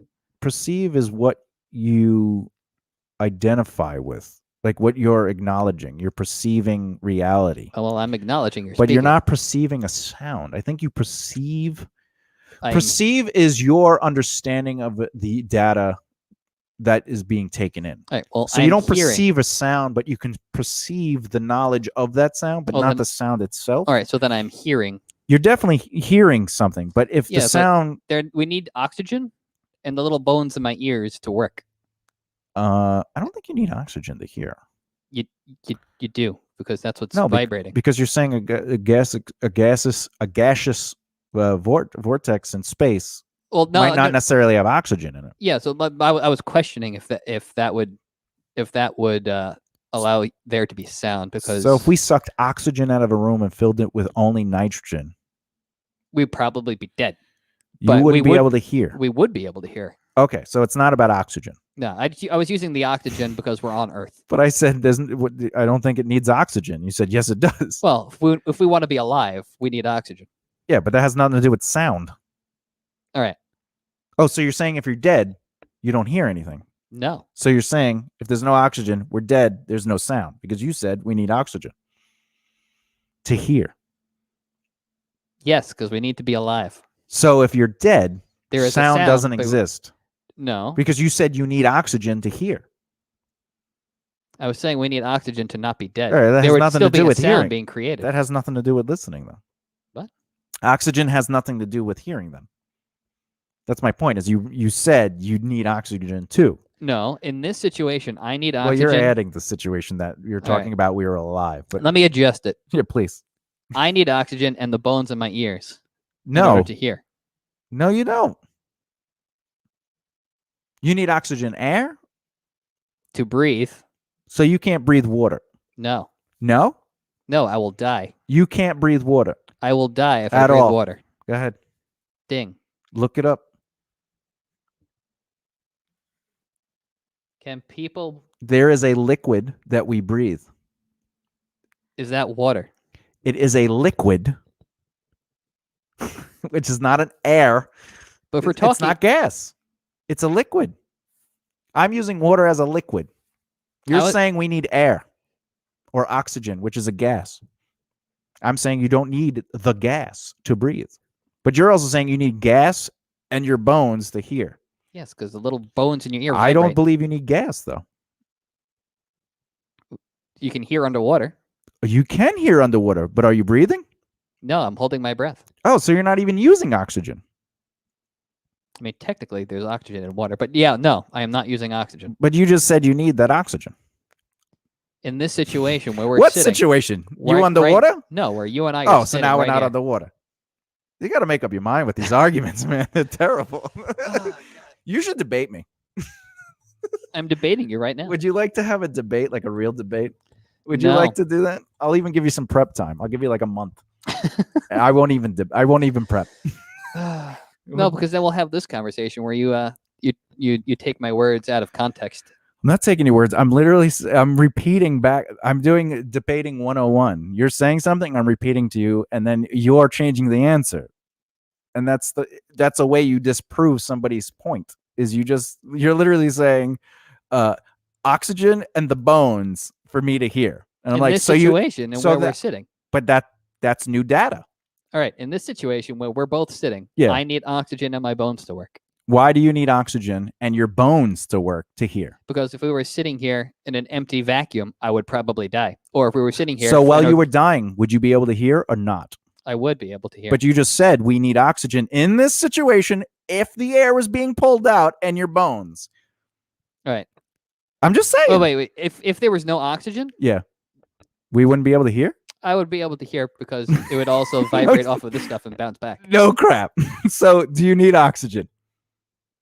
If I want to live, yes. All right, but do you need it to hear? No. Okay, then why would you say you need oxygen to hear? It's so ridiculous. By the way, that's how you win a debate.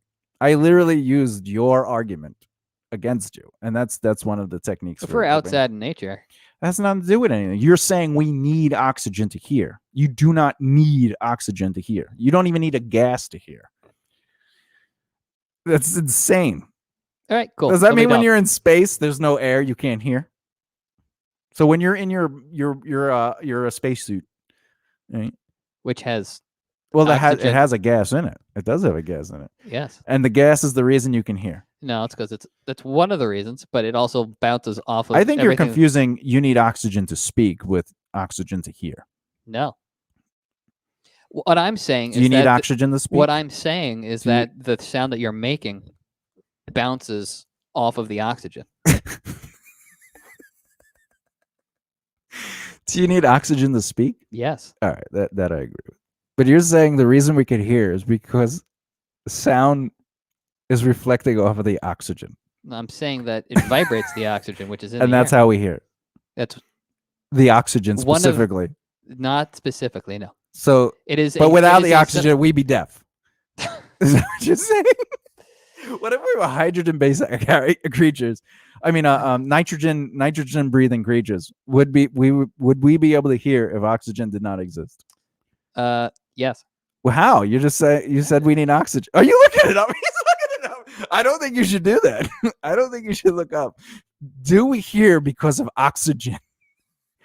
What is the argument I'm trying to make? I have You've no definitely idea. led me astray from my original point. Your point was that Oh. you need oxygen Does to breathe Sound so you can hear. And you're saying vibrate. to hear. Now, this is what you're saying. You need oxygen to be alive. This was your point. You need oxygen to be alive so No. you can hear. That was your original point. That was how you kept making excuses for it. Because I was like, what the hell are you talking about? On Earth, sound travels through our atmosphere, which consists primarily of nitrogen and oxygen molecules. So sound travels through our atmosphere, which is the point that I was making, which is made up of nitrogen and oxygen. So if we didn't have oxygen, we wouldn't be able to hear. That is not the point that I was making. That is also not the point you were making originally. You were saying, and I quote, I need oxygen to breathe so I'm alive, because if I'm dead, I can't hear. Well, you kept leading me down a. I didn't lead. You kept leading me down a topic. Get the hell out of here. This is my original point. That was not your original point. I would love to go back to the beginning of this. You're going to, because you have to keyword the crap out of this. But you were saying your argument was, point. if I didn't have oxygen, I'd be dead. You kept, therefore, I couldn't asking hear. me questions, and then you were like, I just kept saying back what you were saying. yeah, but you were asking me questions in a specific manner. What manner? To lead me down a specific. Not at all. I disagree. You said you need oxygen to hear. I said you do not need oxygen to hear. And then you said, well, you need it to be alive. If you're not alive, you can't live, and therefore you're dead, and you can't hear. And I said, what? That's what you were saying, and you kept leading down that more and more and more. The point I was trying to make was that you needed oxygen to help you hear. That's not true. Oxygen has nothing to do with hearing. Is it influencing the sound of something? Yes, but you do not need the oxygen to hear. Correct. Fine. Yes, you're 100% What do you mean right. fine? Do you agree or disagree? Yes, because if there was a complete vacuum and there was no gaseous substance in this room right now, we would both be dying, but we would be able to hear because the sound would bounce off of all this stuff. So that's what I'm saying. So is that still the point you were trying to make, is that you need oxygen to hear? The point I was making is that sound waves travel through the gas of oxygen. No, they travel through the atmosphere, which happens to be oxygen and nitrogen. But that doesn't necessarily mean that's the only way we hear, because it is traveling through that atmosphere. It also represents the frequencies based on the reflection of the surrounding environment. So trees will make a different sound of the reflection versus a stone or floor or wood. Correct. And that's why when you're in an amphitheater, it's not the air that helps with the sound. It's the surrounding area. Are there trees behind us? Are there no trees behind us? Is there a hill behind us? You ever go to an amphitheater? You notice there's a hill? Yes. You notice the land goes up? Right? Is that because of the air? Does that help the airflow? No, but it would also sound completely different if there was no oxygen. Oh, yeah? Yes. Wait a minute. You really believe oxygen is necessary for sound? I don't think it's necessary. I'm saying if you were to remove the oxygen, it would sound a lot different in here.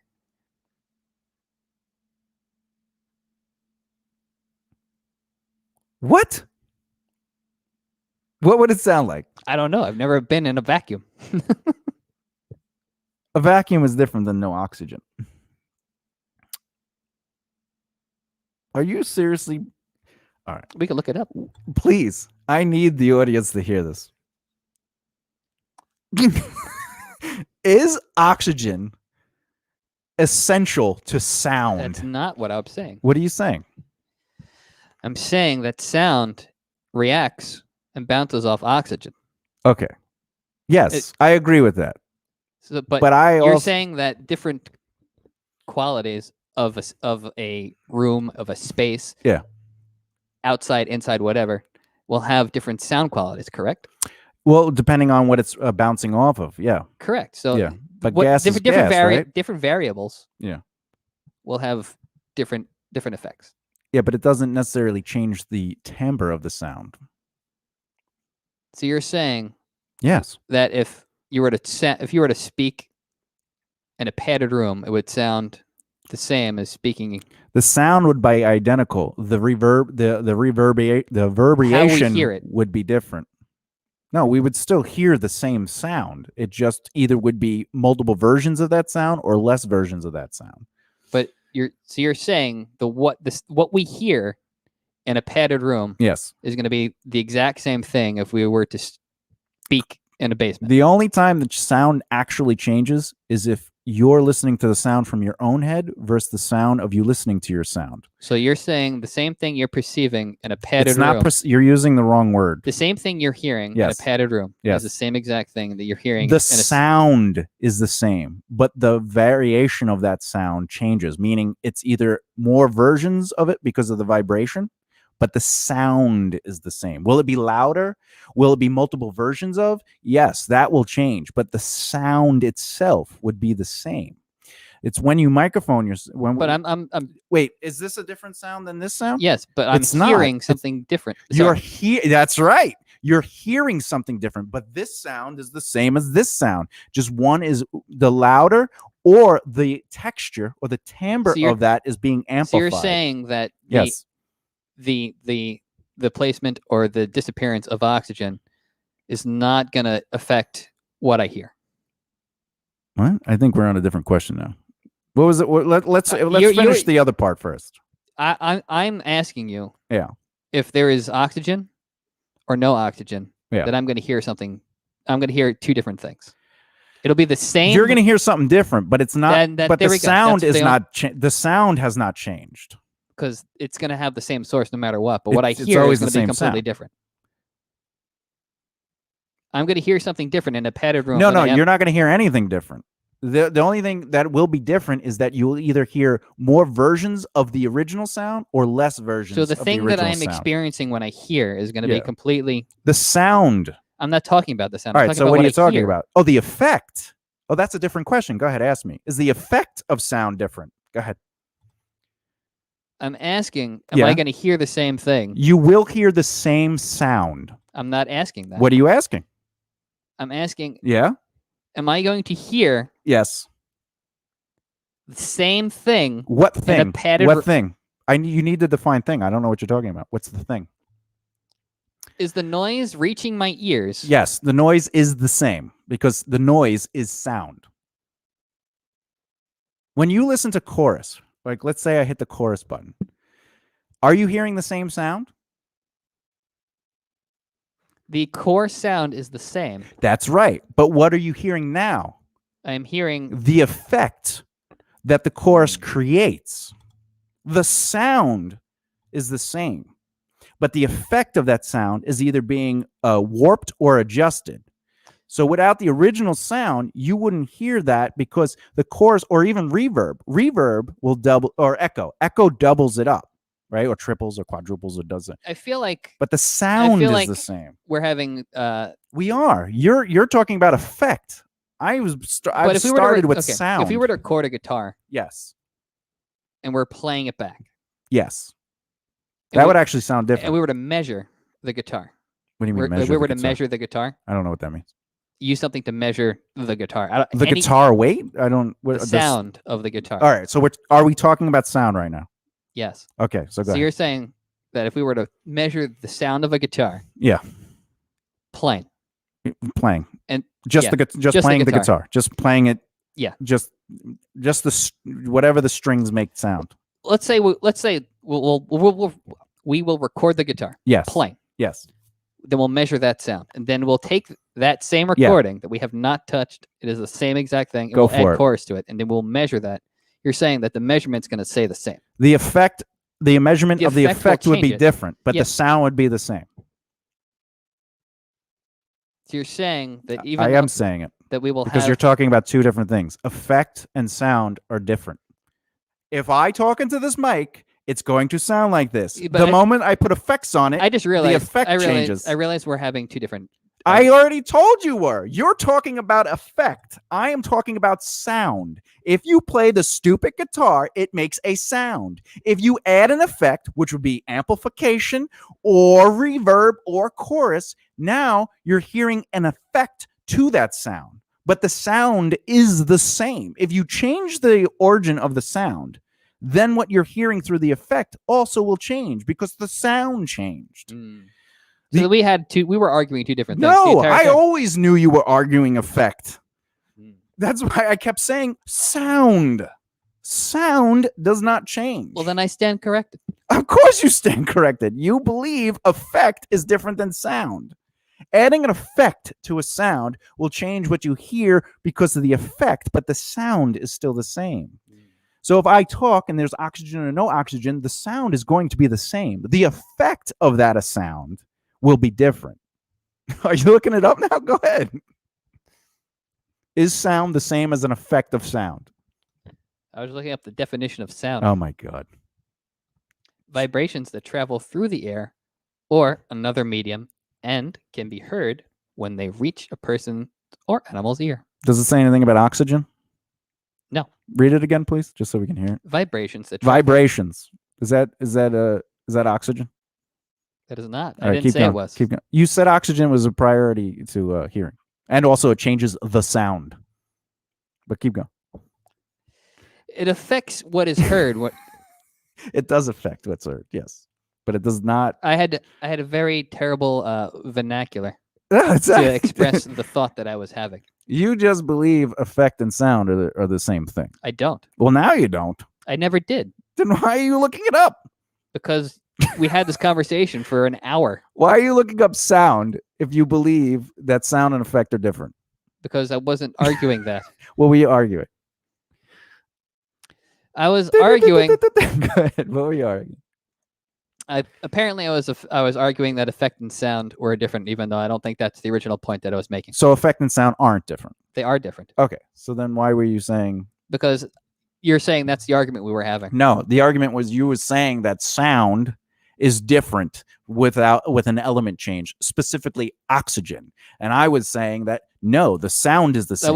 But the effect. I wasn't trying to say specifically oxygen. I was saying specifically oxygen because of this situation without me dying. So oxygen But I wasn't. That was changes- you got me away from my original point. You were saying oxygen changes the way we hear something, Yes. which is effect. But the sound is the same. Gotcha. Because it's the same wavelength. It's the same wavelength being manipulated. Are we hearing a new sound being changed? The effect is a sound, but the original sound still exists. It's like if you So there are two sounds for every sound made, the original sound and how it's affected? So if I talk, that's the first sound. The response to the walls is a second sound. And then if it starts hitting each other, it's still the same sound. So the sound coming from your voice is a different sound than what I'm hearing. No, it's a different it has an effect to it now. So Yes, so there but the sound is the same. So if I talk against that wall, But what I'm saying though it's is going that- to be amplified. Well, the sound that you hear for your own voice is something different than I hear. Yeah, but that I already mentioned that earlier on. I said what you hear in your head is different than the voice of hearing back what you said. Yeah, because there's different effects going on. What? Inside our head, we're hearing the truest form of sound. For your voice, you're talking about. Yes. Yes. Because But what there's- we hear from air Yeah, to but- us, right, as you're saying, is different. Why? But you said that it's a different sound. The sound source is the same. The sound in my head is a source. Yeah. The sound out of my mouth is a source. But if I manipulate the sound out of my mouth, it's still the same sound. But you can manipulate that additionally. If I talk against the wall and the reverb keeps hitting me, it's still the same sound, but now I'm hearing additional sounds to that sound. I'm hearing the sound of my voice, plus I'm hearing the sound of my voice hitting my voice, and then it's creating another reflection. So you're hearing your same sound, but you're creating new and more intricate sounds. Chorus is not a different sound from your voice. So the sound that basically you're saying when the sound interacts with something, that creates another sound. So Yeah. that's everything that it interacts with is a new sound. Everything you interact with is a new sound. Is that what you're saying? I'm saying that you still continue to hear the original sound, but the sound is being affected by its environment and therefore changing. But the original sound still exists there. It just now has the effect of the others. manipulation. Okay. But you still would hear the original sound. But the moment it hits the wall, it's technically now a new sound because we're hearing our original voice over the new voice. So And that's how you get that. when your voice hits oxygen, does it create a new sound? Because it's hitting No. something. Well, if I'm talking you will hear my voice, but it won't be different if we take the oxygen out because we're too close to each other for that to be an effect. But over the course of, like, let's say you were down the road and I go, JD, why would it be lower? Because it's not vibrating. Well, it's The vibrating sound is the less. same, but it has the resistance of what you're saying, oxygen and nitrogen. But it also has the resistance of what? Of space and time, plus the ground, plus the trees, plus whatever else minerals are in the sky. And it's dispersing. Do you know how sound works? It doesn't go in a straight line like a light. I It understand. expands, but it's still the same sound. It just has resistance. But if I hit a wall, now the original sound is being pushed back to me. And that reflection in itself becomes a new sound, even though my same sound is still there. We're just building up on it. If we didn't do that, we wouldn't continue to make a, it wouldn't do that. But the original sound is still there. It's just building up on itself, and that creates the reverb, right? So it makes new sounds. No. You just said it does. No, you're not hearing me. If I scream to you, oxygen is not going to change my voice if you're far away. It's being resisted, so it gets lower, but the sound is still the same. I understand that the original sound is the same, but your argument is that when the original sound hits something, you still hear that sound. Yes, but you said it also creates a new sound. Well, the reverb coming back, you're creating an additional sound, but you're not changing your sound. You're saying I'm telling you that your sound changes, and I'm saying no, it doesn't. Is there a new sound?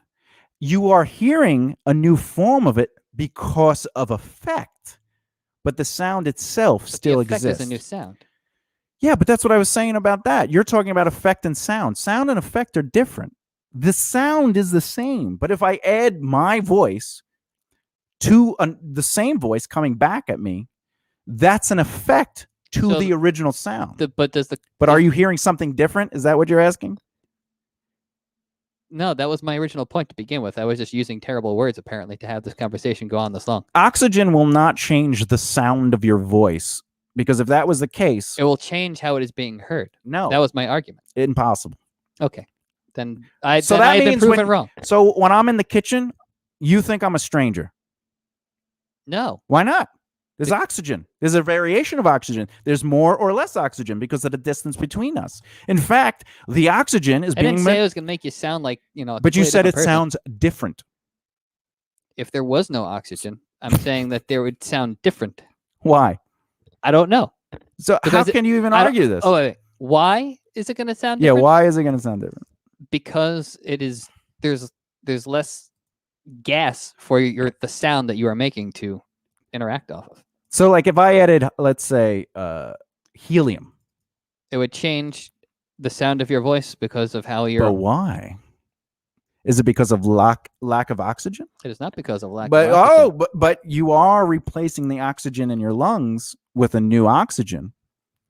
I think you just proved my point that there's something there. No, there's a reason that helium makes your voice. All right, let's see what the thing is. Because my point was that it interacts with the sound that you're making, and it travels. Ah, my point. What's your point? The air you breathe is made up mainly of nitrogen and oxygen. This results in the funny sounds you make when you take after breathing helium. Some people think that the helium changes the pitch of your voice. In reality, however, your vocal cords vibrate at the same frequency, which means you're hearing the same thing. It's just the effect is different. Does oxygen affect your voice? Like other newest members, I have also experienced changes in my voice that happen when my oxygen levels are low or happen when I try to hold a longer conversation. My voice becomes raspy or hoarse, and I feel a conversation around my throat. So this guy is asking the same question you're asking, but that has nothing to do. That's not about it. He's saying that if I talk without taking a breath, my voice changes because of the lack of oxygen. I know. I know. That's why I pointed that out. I said, "Oh, that's not really what you're saying." Oh, Jesus. Which gases change your voice? Yeah, this is getting away from what I was talking about. What are you talking about? You're saying the lack of. I says, does oxygen change your voice? No. Oh, what are you saying? Does no oxygen? I'm saying that I'm done with this conversation. I'm not, because I'm curious now. I feel like a retard. I think I was taught wrong. No, I think you and I are having two different discussions in that. And are you saying no oxygen will change your voice? I'm saying that I'm talking about effect and sound differently. I'm saying effect. I'm saying the effect of a sound that comes out of your voice is going to be influenced by your surroundings and your environment. That is what I was saying, which is in agreement to what you were saying. The original source of the sound is going to be the same.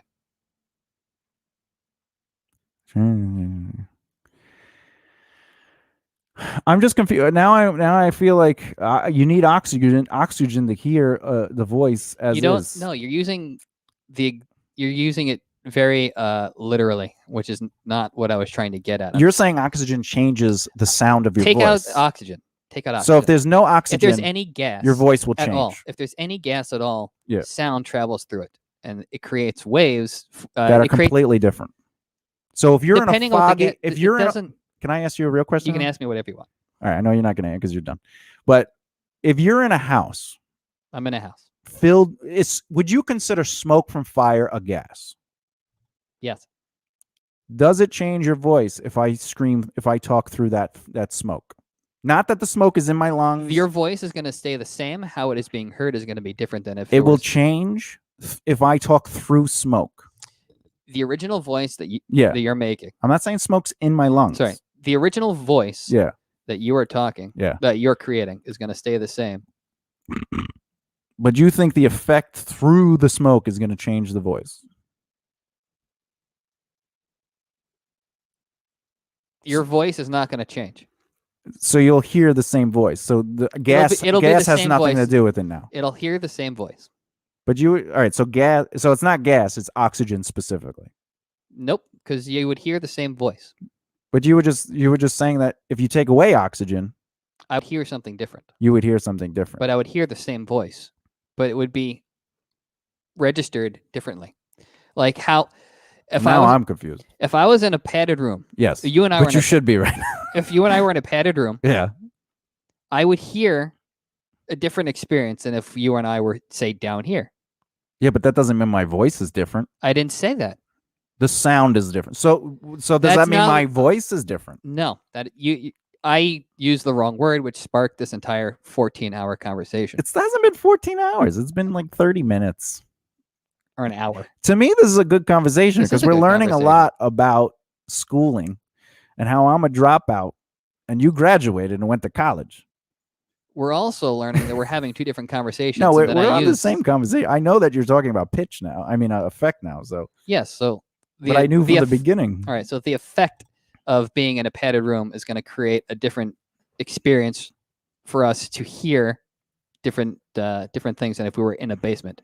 Yes, agreed. But does that mean that you might not be able to identify me because the timbre of my voice has changed? You're adding something completely. No, I'm asking a new question then.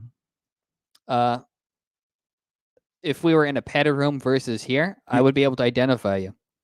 If you were to, suck in helium and then call me, I'd be like, who the hell is this? But why is that different than oxygen? It doesn't matter. I know why, but why? But you're getting away from my original point. You're adding things that I don't have information for, which is getting us away. No, I know, from but the debate we were having. But what I'm trying to say is, like, let's take away our voices, and let's just say if I hit the table, okay, that sound would change if there was no oxygen. Yes. You believe that? I would perceive it differently if there were no oxygen. The effect created. Perceiving. All right. That is what I'm arguing. I got to look up perceive because this is crazy. I got to look this up. Talk to the audience. If you were to do this right here, it's going to sound different than if you were to do this and we were underwater. Yes? Is it because there's oxygen or there's water? The variables and the situation and the environment are two different things. It's going to be heard differently than if we were doing this in space. Correct? Wait a second. regard as perceived as a loser to become aware of it. So perception is basically your awareness of things, but not necessarily the truth of it. It's your awareness or understanding. So sound is not perceived, but what you think the sound is coming from would be, you would perceive. So you're saying, what I'm saying is that Oh, well, yeah, back to this, though. this, the reason underwater this sounds different than if there's no water. because it's a different environment in which that the sound waves are traveling through. Yeah, the resistance. Yes, it is a different environment. It's a different resistance. But you're saying if there was no let's say we were outside. There is a different level of resistance for those waves to travel if there was no oxygen. So if we were outside, not underwater, outside, and all the oxygen in the world vanished, but we can still live. We would still be able to hear, but it would this sound, would sound different. Yes. From there to here, it would sound different to our ears if we Why were. is that? Because it has a different level of resistance in the air, which it doesn't, exist anymore. So nitrogen, the nitrogen would change the sound. If you take out the oxygen and just replace, Then it was just nitrogen. There is now a completely different level of density. What would the sound you think would happen to it? I have no idea. Would it be higher pitched? I don't know. Would it be lower pitched? It would be different. How different, though? Like, I don't have enough information to answer that question. But you're arguing it. Yes, because you're literally changing the environment. All right. I'm going to look this up because this is actually funny. I'm going to, next week, this is what we're going to talk about. We're going to talk about oxygen. Just so I understand. I just don't understand why you're focusing on just the oxygen when the point I'm making is that you're saying is without a variable. oxygen. You're not listening to me. Okay. I'm saying that the oxygen is a variable. Yeah. It is a thing in which the sound waves are traveling through. Yes. If you remove the thing that is there, then the sound is different. Yes. Okay. Sorry. The sound that I am hearing is different than the sound in its truth. Because the original source is always going to be the same because it is the source. I got you. Right, that's interesting.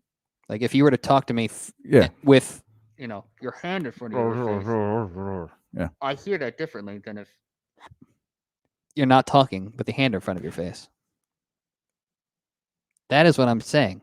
I got you. So that you're talking about, you are absolutely 100% talking about the effect of elements adjusting what we hear. Yes. And then where I'm standing is that the sound source is the same. The sound source is always going to be the same, which is not what I was arguing any way, shape, or form. But putting your hand in front of your mouth is different than taking oxygen away. Why? Because oxygen is a thing in which the sound wave is physically touching. And therefore, it has to bounce off of the oxygen in order to get from me to you. So if we fill this room up with a new gas, it will change the sound of our voice. The way the sound waves I'm just interact. asking, that's what I'm asking. If we fill this room up with a new gas, it has oxygen, nitrogen in it, but we fill it with a new gas, my voice will be changed. The original sound source will probably stay the same unless it. All right, I'm going to ask you a very important question. Eats away at your vocal When cords. I'm cooking my eggs in the kitchen and the fire alarm goes off because it's filled with smoke, do you think I'm somebody else? No. Why not? I sound completely different. The change that is going on in there is beyond my ability to comprehend any difference. It Do doesn't I mean that sound it's not different? changing. I cannot perceive that it has changed. So I do sound the same? To my ears, yes. But there's again, gas. my ears Doesn't are that not change? My ears are not finely attuned to hear any difference in the minuscule amount of smoke compared to the amount of oxygen and nitrogen. Now that's in you're the room. getting crazy. Now that's crazy. Now you're just like, no, see, there's this tiny, the change is so small that I can't actually identify it. Well, that would mean that it didn't change. Are we really talking about the on the micro level? We're getting into quantum Well, levels, when the sun yes. hits me, my skin actually changes color, but it's still the same color. Well, if I stay long enough, you'll see the change, but And it that's how instantly JD changes. became a lobster. Wait, are you telling me if the sun hits you, your body instantly changed? Instantly. No. But you're saying that if smoke is If in the we're getting- kitchen, Then yes, on the quantum level, there is an instant reaction to something. there's still a time of conversion. Like if I put if I heat up the pan isn't hot until it becomes hot. But just because I turn the flames on doesn't mean the pan is hot. Agreed. The molecules have to change. The same thing as with the sun versus also what you're saying, whereas if I talk, the amount of change, the air and gases that there would have to be, I would assume would have to be in your lungs for it to change the sound. Just like if you're in a room of helium, until you breathe in the helium, you'll still sound the same. Yes. But the oxygen in the air is not necessarily affecting our sound. It's what's in our lungs and how that gas It is not through affecting us. the original core of this it's not affecting the source of the sound. That's which my is not, point. Like if that's we not hit, what I was arguing. if we hit this table in a room filled with helium, will it be a high pitch hit? I don't know. I do. Then the answer is probably no. So how? So are we talking about gas or oxygen? Just so I know, because I am going to reference research this. I wasn't talking about oxygen specifically. Just gas. Gas, yes. So if sound a house is filled with smoke, you consider that gas? A gas? I suppose that counts as a gas technically. Well, let's say helium. You're saying if a house is filled with helium, if I clap my hands, it'll be high pitched like my voice. That's not what I'm saying at all. But the gas is changing the sound. No, you're getting away from my argument. All right, so if I hit my hand, it'll sound the same. But what you perceive will be high pitched. Is simply that sound waves interact with the gas. That's it. That's what I'm trying to prove here. That's it. I'm asking you, and you're not answering it. If gas changes the sound texture, and we're in a room filled with helium, and I do this, will the clap to your ears be high pitched? I don't think so. No. So how, if it's just filled with nitrogen, if I did this, would the sound be changed? No. So if the room is filled with oxygen and I do this, will it be changed? No. But if there's no I gas, take oxygen out, well, of course, if there's no gas, we're in space and sound cannot travel because there's nothing to reflect. So thank you for agreeing with my point. I'm not agreeing with your point. You just said you're saying without oxygen. No, without any kind of. I'm saying without oxygen gas. because we have oxygen in the room. That is why I said oxygen. If we're on Earth and there's no gas at all, there still would be sound. Because it's bouncing off of things. It's bouncing off of things. But you're saying it bounces off of oxygen. It does bounce off of oxygen. And if you take oxygen away, it'll bounce off gas differently. It'll bounce off of other things. I'm saying if you change the environment, it will change the way the sound waves interact. If you take away... But you just said it didn't with helium and or just nitrogen. You're asking if it would... I don't know how it would sound differently. If it would sound differently with just helium or just nitrogen. But I imagine if you were to change the density of This is fascinating to me. I just want you to know that. All right, well then. I don't think you're wrong. I mean, I do, but I don't think... I'm still fascinated by it. All right, well, I think the conversation's done. It's not done because I want to do an experiment. All right. I think what we should do, how will we do this? How will we do an experiment next week? I don't know. What could we do? Come on, help me. Be proactive with this. Well, we don't have a way to get rid of all the vacuum in any room. We do. We could put a microphone inside a box, seal up that box, right? And then suck out the air and then put a different gas in it, right? And then like have something in there to clap. Vacuum that strong. Dude, we can order it on Amazon. I mean, they have the thing where you put a pillow in there and sucks the air out. What do you mean we don't have anything that strong? It's called a reverse vacuum. How do you think you pull water? Get out of here. Are you serious? Are you serious? We have vacuums that suck water out of or pump water out of the house, the basement, or a swimming pool. That's stronger than it would take to pull out air. Fair enough. So we can get a vacuum. Do you really believe we couldn't find a vacuum strong enough to pull air out of a box? Well, I guess we kind of find ourselves an airtight box. So anyway, we'll put it like a microphone in there, right? And then we could either, what we could do is we could put like a speaker in there and we could talk. but we'll do before and after. So we'll have the oxygen in there. We'll talk, right? And then we'll take the oxygen out, and then we'll talk again. But then we also have the variable of how big the box is. Well, how big do you want to make the box? I don't know how big the box would need to be in order for us to measure. So it's not about oxygen now or gas. Well, if you have a big enough box But now, or a small enough box, so if you have a small enough box, gas is not a part of the equation. I don't know. I don't have enough information to What have. are you talking about? I'm saying People are watching. I'm We saying need there to is a know. variable of the size of the box that we need to take into consideration. All right, so it's I don't know how big or small the box needs so to it's be in order gas for us to and properly. box, It's the entire thing. everything. Yes. So if we have, so the way I sound in space, wearing my helmet in that small area, my voice completely changes. Your voice, the source of it, is going to stay the same. But what people hear in the room on the ship, they're going to be like, "Who's this? Not necessarily. No. Frank, is that you? Just because it's going to. You have a Just small because area of people are going to hear a oxygen." different sound doesn't mean that they're not going to be able to identify what or who the sound is coming from. Is that someone tapping on the window? I can't tell. They're in space. I can't tell. The sound inside the spaceship is different because there's no oxygen outside. Again, I think you're getting away from the point I'm making. All So right, just guess. No, how do we do this experiment? Seriously. I think your idea for the experiment is a really good way to start. So how big do you want to make the box? I'll leave that up to you. I want you to be involved in this, or it won't be fun. I'm already involved. I'll sit there and watch. All right. What are we betting? Wasn't aware we're making a bet. Let's make a bet. I don't like betting. But you're gonna win. Doesn't matter. I don't like to bet. I'll bet. Let's just bet an activity. I don't like to bet Why not?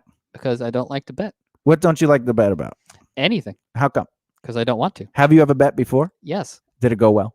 Yes. So what? I've also bet and it's gone wrong. I don't like to So bet what because make- I don't think it's fun. So what made you bet the first time? Because I was young and I'm like, oh, let's try this betting thing. What is this? All right. And what made you bet the second time? Because I was still doing it. And then I realized that overall, I don't like the experience When you lost, or the feeling of I could lose? of both. Because also, if I win, the other person loses. And therefore, I What? feel So, bad. all right. So going back to your band days. So did you decide that you didn't like gambling or betting before you met me or after you met me? I didn't see what I was doing as a gamble because I was emotionally no. biased. We're not talking about you gambling in this situation, but you. But I know where you're going, and I'm answering your question. No, you don't. Where am I going? You were saying that I was gambling with my career, Nope. but not doing. It's not the about research. gambling. All right, then I don't know what you're doing. You're actually talking about today's subject. Why did you say you didn't like the feeling of gambling? Because I didn't feel good. You didn't feel good because you said you don't like the fact that they could lose, or you could lose, or there's a chance that both of you lose, or whatever the case may be. Remember, Yes. you brought their feelings of loss into it. Yes. So I'm asking you, did your feelings for gambling happen before or after you met me? Before. All right. So when you're in a band, you didn't care if the other person failed or not. It was about your success and not theirs. Mm.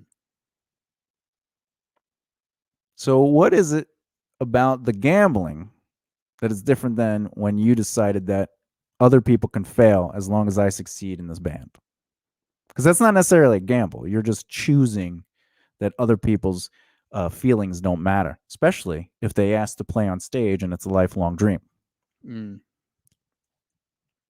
I don't know. I don't have an answer for you. Well, that's why we're here, to explore this. Yeah, well, I don't have an answer because I don't know. But do you think it's in the same realm? I do think that it's in the same realm because both situations take into consideration the feelings and the livelihoods of One other does, the other doesn't. people. Well, hypothetically, both should have taken into consideration the feelings and livelihoods of other people. I'd like to point out to the audience what I said earlier. Behavior dictates truth. So when we say something to look good or represent ourselves in a certain light, we forget that the other choices we make, because they don't mean as much, also is a direct reflection to that truth. And that's why I said earlier, I do not believe you would suggest those three other bands based on behavioral patterns, because our patterns will always outweigh what? I Our guess truth. It makes people liars. That's why we brought up lying today. Because just because you said, well, I believe I would, it doesn't mean you would tell the truth, because you've already shown a path of inconsistency. That's like if somebody lied to you 5 times but told the truth 10 times. Can you trust them? Nope. Why not? Because they've been proven to be a liar. Yeah, but they believe they would tell the truth, and they say that to you. No, I believe I'm going to tell you the truth. But can you believe them? Nope. So remember, your defense, your excuse was, well, I believe I would. So is that taking responsibility? That is not taking responsibility. Right? Which is what we were talking about earlier about the course of. I know you're already checked out of this. You've been done with the episode. But do you see how I brought it all the way back? I see how you brought it all the way back. But you don't care. I mean, it was impressive that you went on for like an hour with me on a completely different topic. You and then were think able I to- did? How you went off on a completely different topic for so long, and then managed to show me that you were able to come back. But you think I was talking about a different topic? But the tail end of what I said was that you showed me how it connected. But do you think it was a different topic? Now, no. But Why- in the moment, I did. But you checked out I did. because you believed it was a different topic. I checked out because I was done with that line of questioning. What did you just say? I checked out because I was done with that line of questioning. I was done with that line of questioning. Now, the whole point of this is so we can explore a specific topic. But you were finding ways to prove my points about the beginning of the subject. And then we were able to bring it back to that. I even told you out front that you're going to hear me talk about things that sound like it has nothing to do with anything. But I promise you, I never diverge from the reasoning or purpose of a conversation. This is true. And and a lot of times the best way to prove to somebody the reality of the conversation is by changing, as you say, the topic.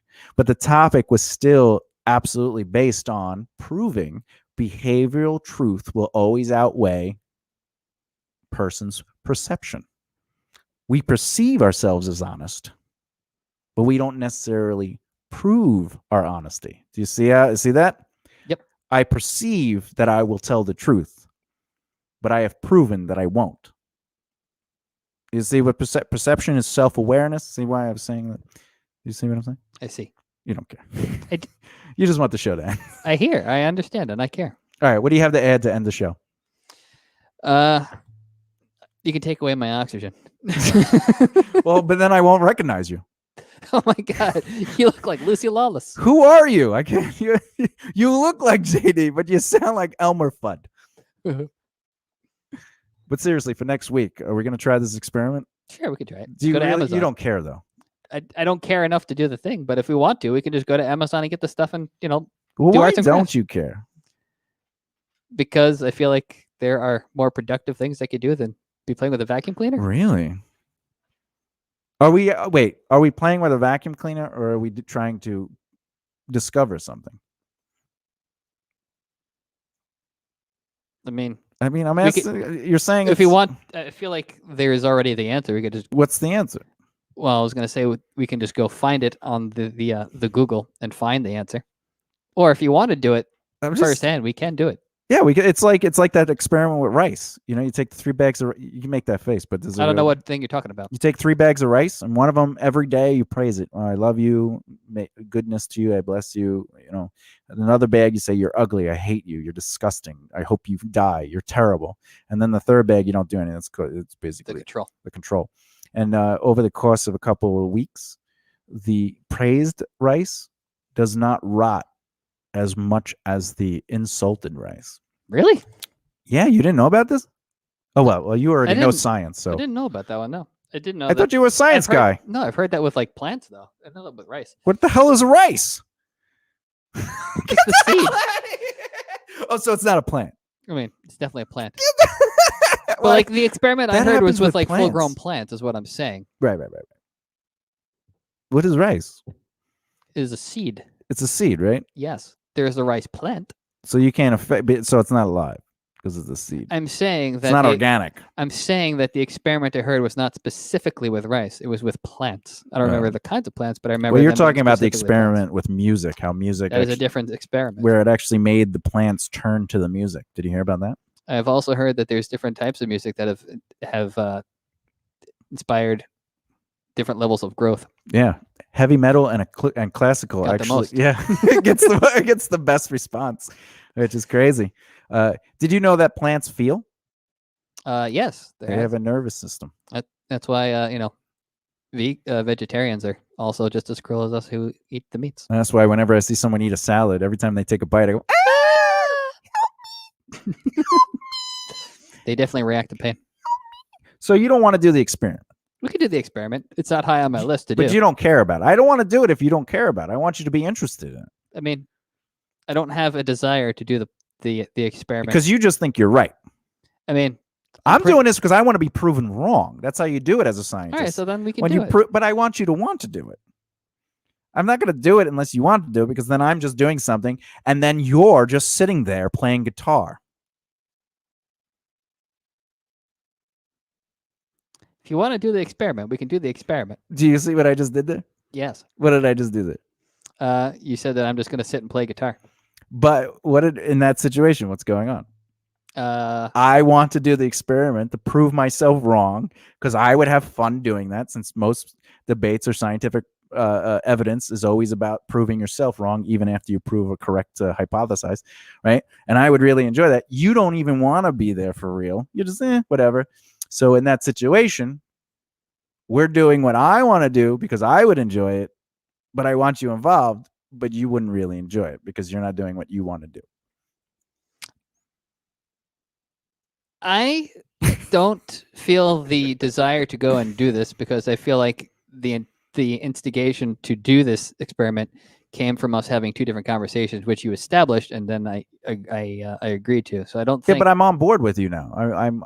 My argument to you believing that oxygen influences the sound. I'm saying that if you take the oxygen away, you would still sound the same. The original core sound would still sound the same. How it's being heard, you can't. All right, yeah, but it's going to be different. That's what I'm saying. But again, I think in order for us to have that experiment work, we need to figure out how big the box needs to be, because I don't think it's going to have any effect if it's like a shoebox, because the sound is going to be bouncing off of walls and a container that's really, really close. You're not going to have a lot of variation. The oxygen is not going to have a lot of effect, because there's not going to be a lot of oxygen within that box to begin with. Well, we're going to take the oxygen out. What I'm saying, though, is that in a tiny box, there's less oxygen to influence the sound being created than, let's say, you had a box that was the size of the house. So if you're saying, imagine there was a room, and just work with me here, a room that was so huge that they had 15 to 20 foot cones in it. Like traffic that cones? Is filled with oxygen. Ice cream cones? What are you talking about? But you can't talk to one another because the cones defer the sound. Oh, you're talking about the room of silence? All right. But people still talk with microphones next to their mouth, and they have the same exact mouth sound. Their voices are not affected. I wasn't... This in their throat is what not... you hear in your head once the sound leaves your mouth does not change through the headphones. The sound goes into the room, into the microphone, and it sounds identical to what you sound like. But it's a massive room. It's filled with oxygen, but the sound itself has been taken away. So the only way you could do it is it's amplified to extreme volumes, because your voice is like a whisper. But as soon as it goes through the microphone next to your mouth, it's the same voice.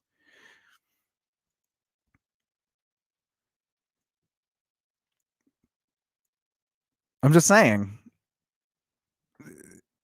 that now the room is huge. So is it the size of the room maybe? Or is it? The size of the room is definitely going to affect what you hear. But we hear the same thing in that situation. My father has been in that room. Why was your dad in a padded room? It was not a padded room. It has like this. Anyway, have you ever seen it? I don't think so. Crazy. I've never seen it. My father, the way he explains it, he's like, you could scream next to somebody's ear and you can't hear them. What? The room is designed, it has cones out and cones in, right? Just sort of like, those like $30 like wall cones that you buy for your studio, right? But they're like 15, 20 feet long. They're huge. And they surround the room and the roof, and there's some underneath, and then there's like a walkway. But the room absorbs sound so it doesn't exist. And you could literally be next to somebody screaming and they can't hear you unless you have the headphones and the little tiny microphone next to your mouth. But in that case, you sound normal. You don't have to scream to be heard because the microphone itself is amplifying you. And you have the same timbre and texture to your voice. It's not like they talk through that and it goes, well, there's so much oxygen in here. What's going on, Bob? Interesting, huh? Yes. You didn't know about that? You knew about the room. You just... This is not like the room that's like total silence room. It's total silence. Is that the one where if you could stay in an hour, they stay in there for an hour? No. You're thinking of another room. But I know what you're talking about. But this is a government. My father used to work for Grumman. Where they make, Yeah. But you know why they built the room? No. They built it to test rockets, like jet engines. That makes sense. But so they want to make sure that it's not too loud, but also if you're in the room, you have the potential to just get burned alive. No, if I remember correctly, he was saying that testing engines, you can't hear anything because it's so loud. So they made these rooms where they could test engines, and it just looks like engines are on. And you don't have to worry about it being so loud. And you can't. Yeah, you hear it a little bit, or you don't hear it at all. It was just like. And what they would do is they would hook up just the engine. They wouldn't even bring the planes in, and then they fuel the engine, and then but he was like, "Yeah, quick, get the marshmallows." You didn't know about that? I thought that would be something you knew about. I did not. You're like a science expert. Yeah, no, I'm not a science expert. Oh, you're not? No, I never said I was. I never said you were either. I was just perceiving you that way. Yeah, well, I was perceiving. Put your glasses on. I can't find them. My perception is off. Perception and perceive, I believe, are the same thing, because the perception of something informs us. Whatever, it's all Greek to me. Well, you are Greek, so anything is Greek. What? Anyway, I guess we're done for today. I thought it was a good show, but JD for an hour thought I was off book. It's not that I thought you were off book. It's just that I was done with the conversation. But we've been having the same conversation since we started. Oh, I was done talking about oxygen then. See, I was never talking about oxygen. You said oxygen. Yeah, but I wasn't talking about oxygen. The context of our conversation was to express and show the evolution of our lesson. And I had to get off of it so you would stop conforming to your decisions based on, well, I would let 3 bands get signed before me. So the only way we could get there is I took something you said, and I was like, let me bring this somewhere else and allow this to be part of the education. And then at the end of the thing, boom, boom, boom. You see that? I think so. Good night, everybody. Is there less oxygen in here? Is this why you're not perceiving the I'm about to faint. Me too. Whew. It's probably all the nitrogen. Wait, it's the methane. But the dog's upstairs. Look, today I made up everything. JD obviously did not make up any of his debating standpoints. It's all made up. I have no idea what I'm talking about. Before we go, did you make up any of that, or you were talking pure fact based on your knowledge of the evidence? I was recalling what I thought to be accurate statements, but now I have to go check. What do you mean recalling what you thought? Like this is stuff you learned about? This is stuff that I believe that I learned about, but now after all this conversation, I'm now questioning myself. It was the cone of silence room that really flipped you, didn't it? No.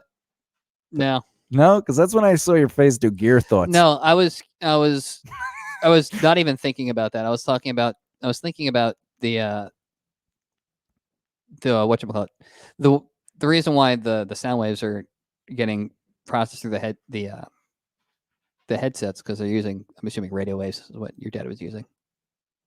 It was a radio. But yeah, it's a radio. Yeah, it's a so they're radio. using radio waves, which are being perceived by the device, which they had It's not being perceived. picked up by the device. Yeah, if it that was he being had. perceived, there would actually be a version of sound, and then it would translate a different sound. Right. But the point I'm getting is that even though the radio waves were traveling and the sound waves that were being created by the voice were traveling, the instrument being used to hear the sound with your voice playing so like your ears was not able to function properly. So even though the original sound wave that was being produced wasn't being able to be perceived, the device Perceived is the awareness of. picked up. Yeah, right. It's what we see or feel and how we acknowledge I'm using wrong words Yes. to say what I'm trying to actually say. That's fine. That's fine. Anyway, I was thinking about the radio waves and not necessarily the cone of silence room. Yeah. Just to clarify, if you perceive, like, let's say I said, "Hey, JD," and you perceived what I said as a dog, that would be your perception of the voice. I used the wrong word. Yeah. But like this also doesn't perceive sound. That's why I said I used the wrong word. No, I know. I'm just for the audience because, well, again, we don't make this stuff up, but he definitely makes up 50%. The radio waves are in my teeth. So I might have converted you. No, I was thinking about something completely different. Oh, all right. So you're still on it. Yep. But you don't want to do the experiment. We could do the experiment. Let's do But the you experiment. also said you have this knowledge based on your research. This is going back to when I was in school. This is what I believe. Whoa. What class did you take that they went over this? Chemistry and physics. Chemistry. And physics. Because oxygen. First of all, chemistry doesn't talk about sound. They talk about What? What do they talk about? oxygen. Do you know what's 2 down from oxygen and to the left 1? I don't. You don't know. Nope. What kills you? Anthrax. No? What? I mean, What kills you? a lot of stuff. No. Like if we put it in our mouth, it kills. Poison. Oh my god. Good night, everybody. I don't make this stuff up. I'm Thomas J. Bellezza. This was JD McGibney's last show. How much do you make up? At least all of it today. Do you feel you made up most of it? I mean, probably. Do you feel how accurate on a scale of 1 to 10 do you feel your information was today? Everything that you said, how accurate do you feel it was? Not your accuracy, but how to feel accuracy to the truth. Well, a lot of the words that I used apparently were not the correct words, so I'm going to go with maybe 50%. 50%. I'll give you that. Hey, that's usually what he is. You're 50%. There you go. Yeah. Gotta keep up the average. See, he did that on purpose. The dog today obviously made up more truthful statements than JD. But anyway, all right, I'll talk to you later.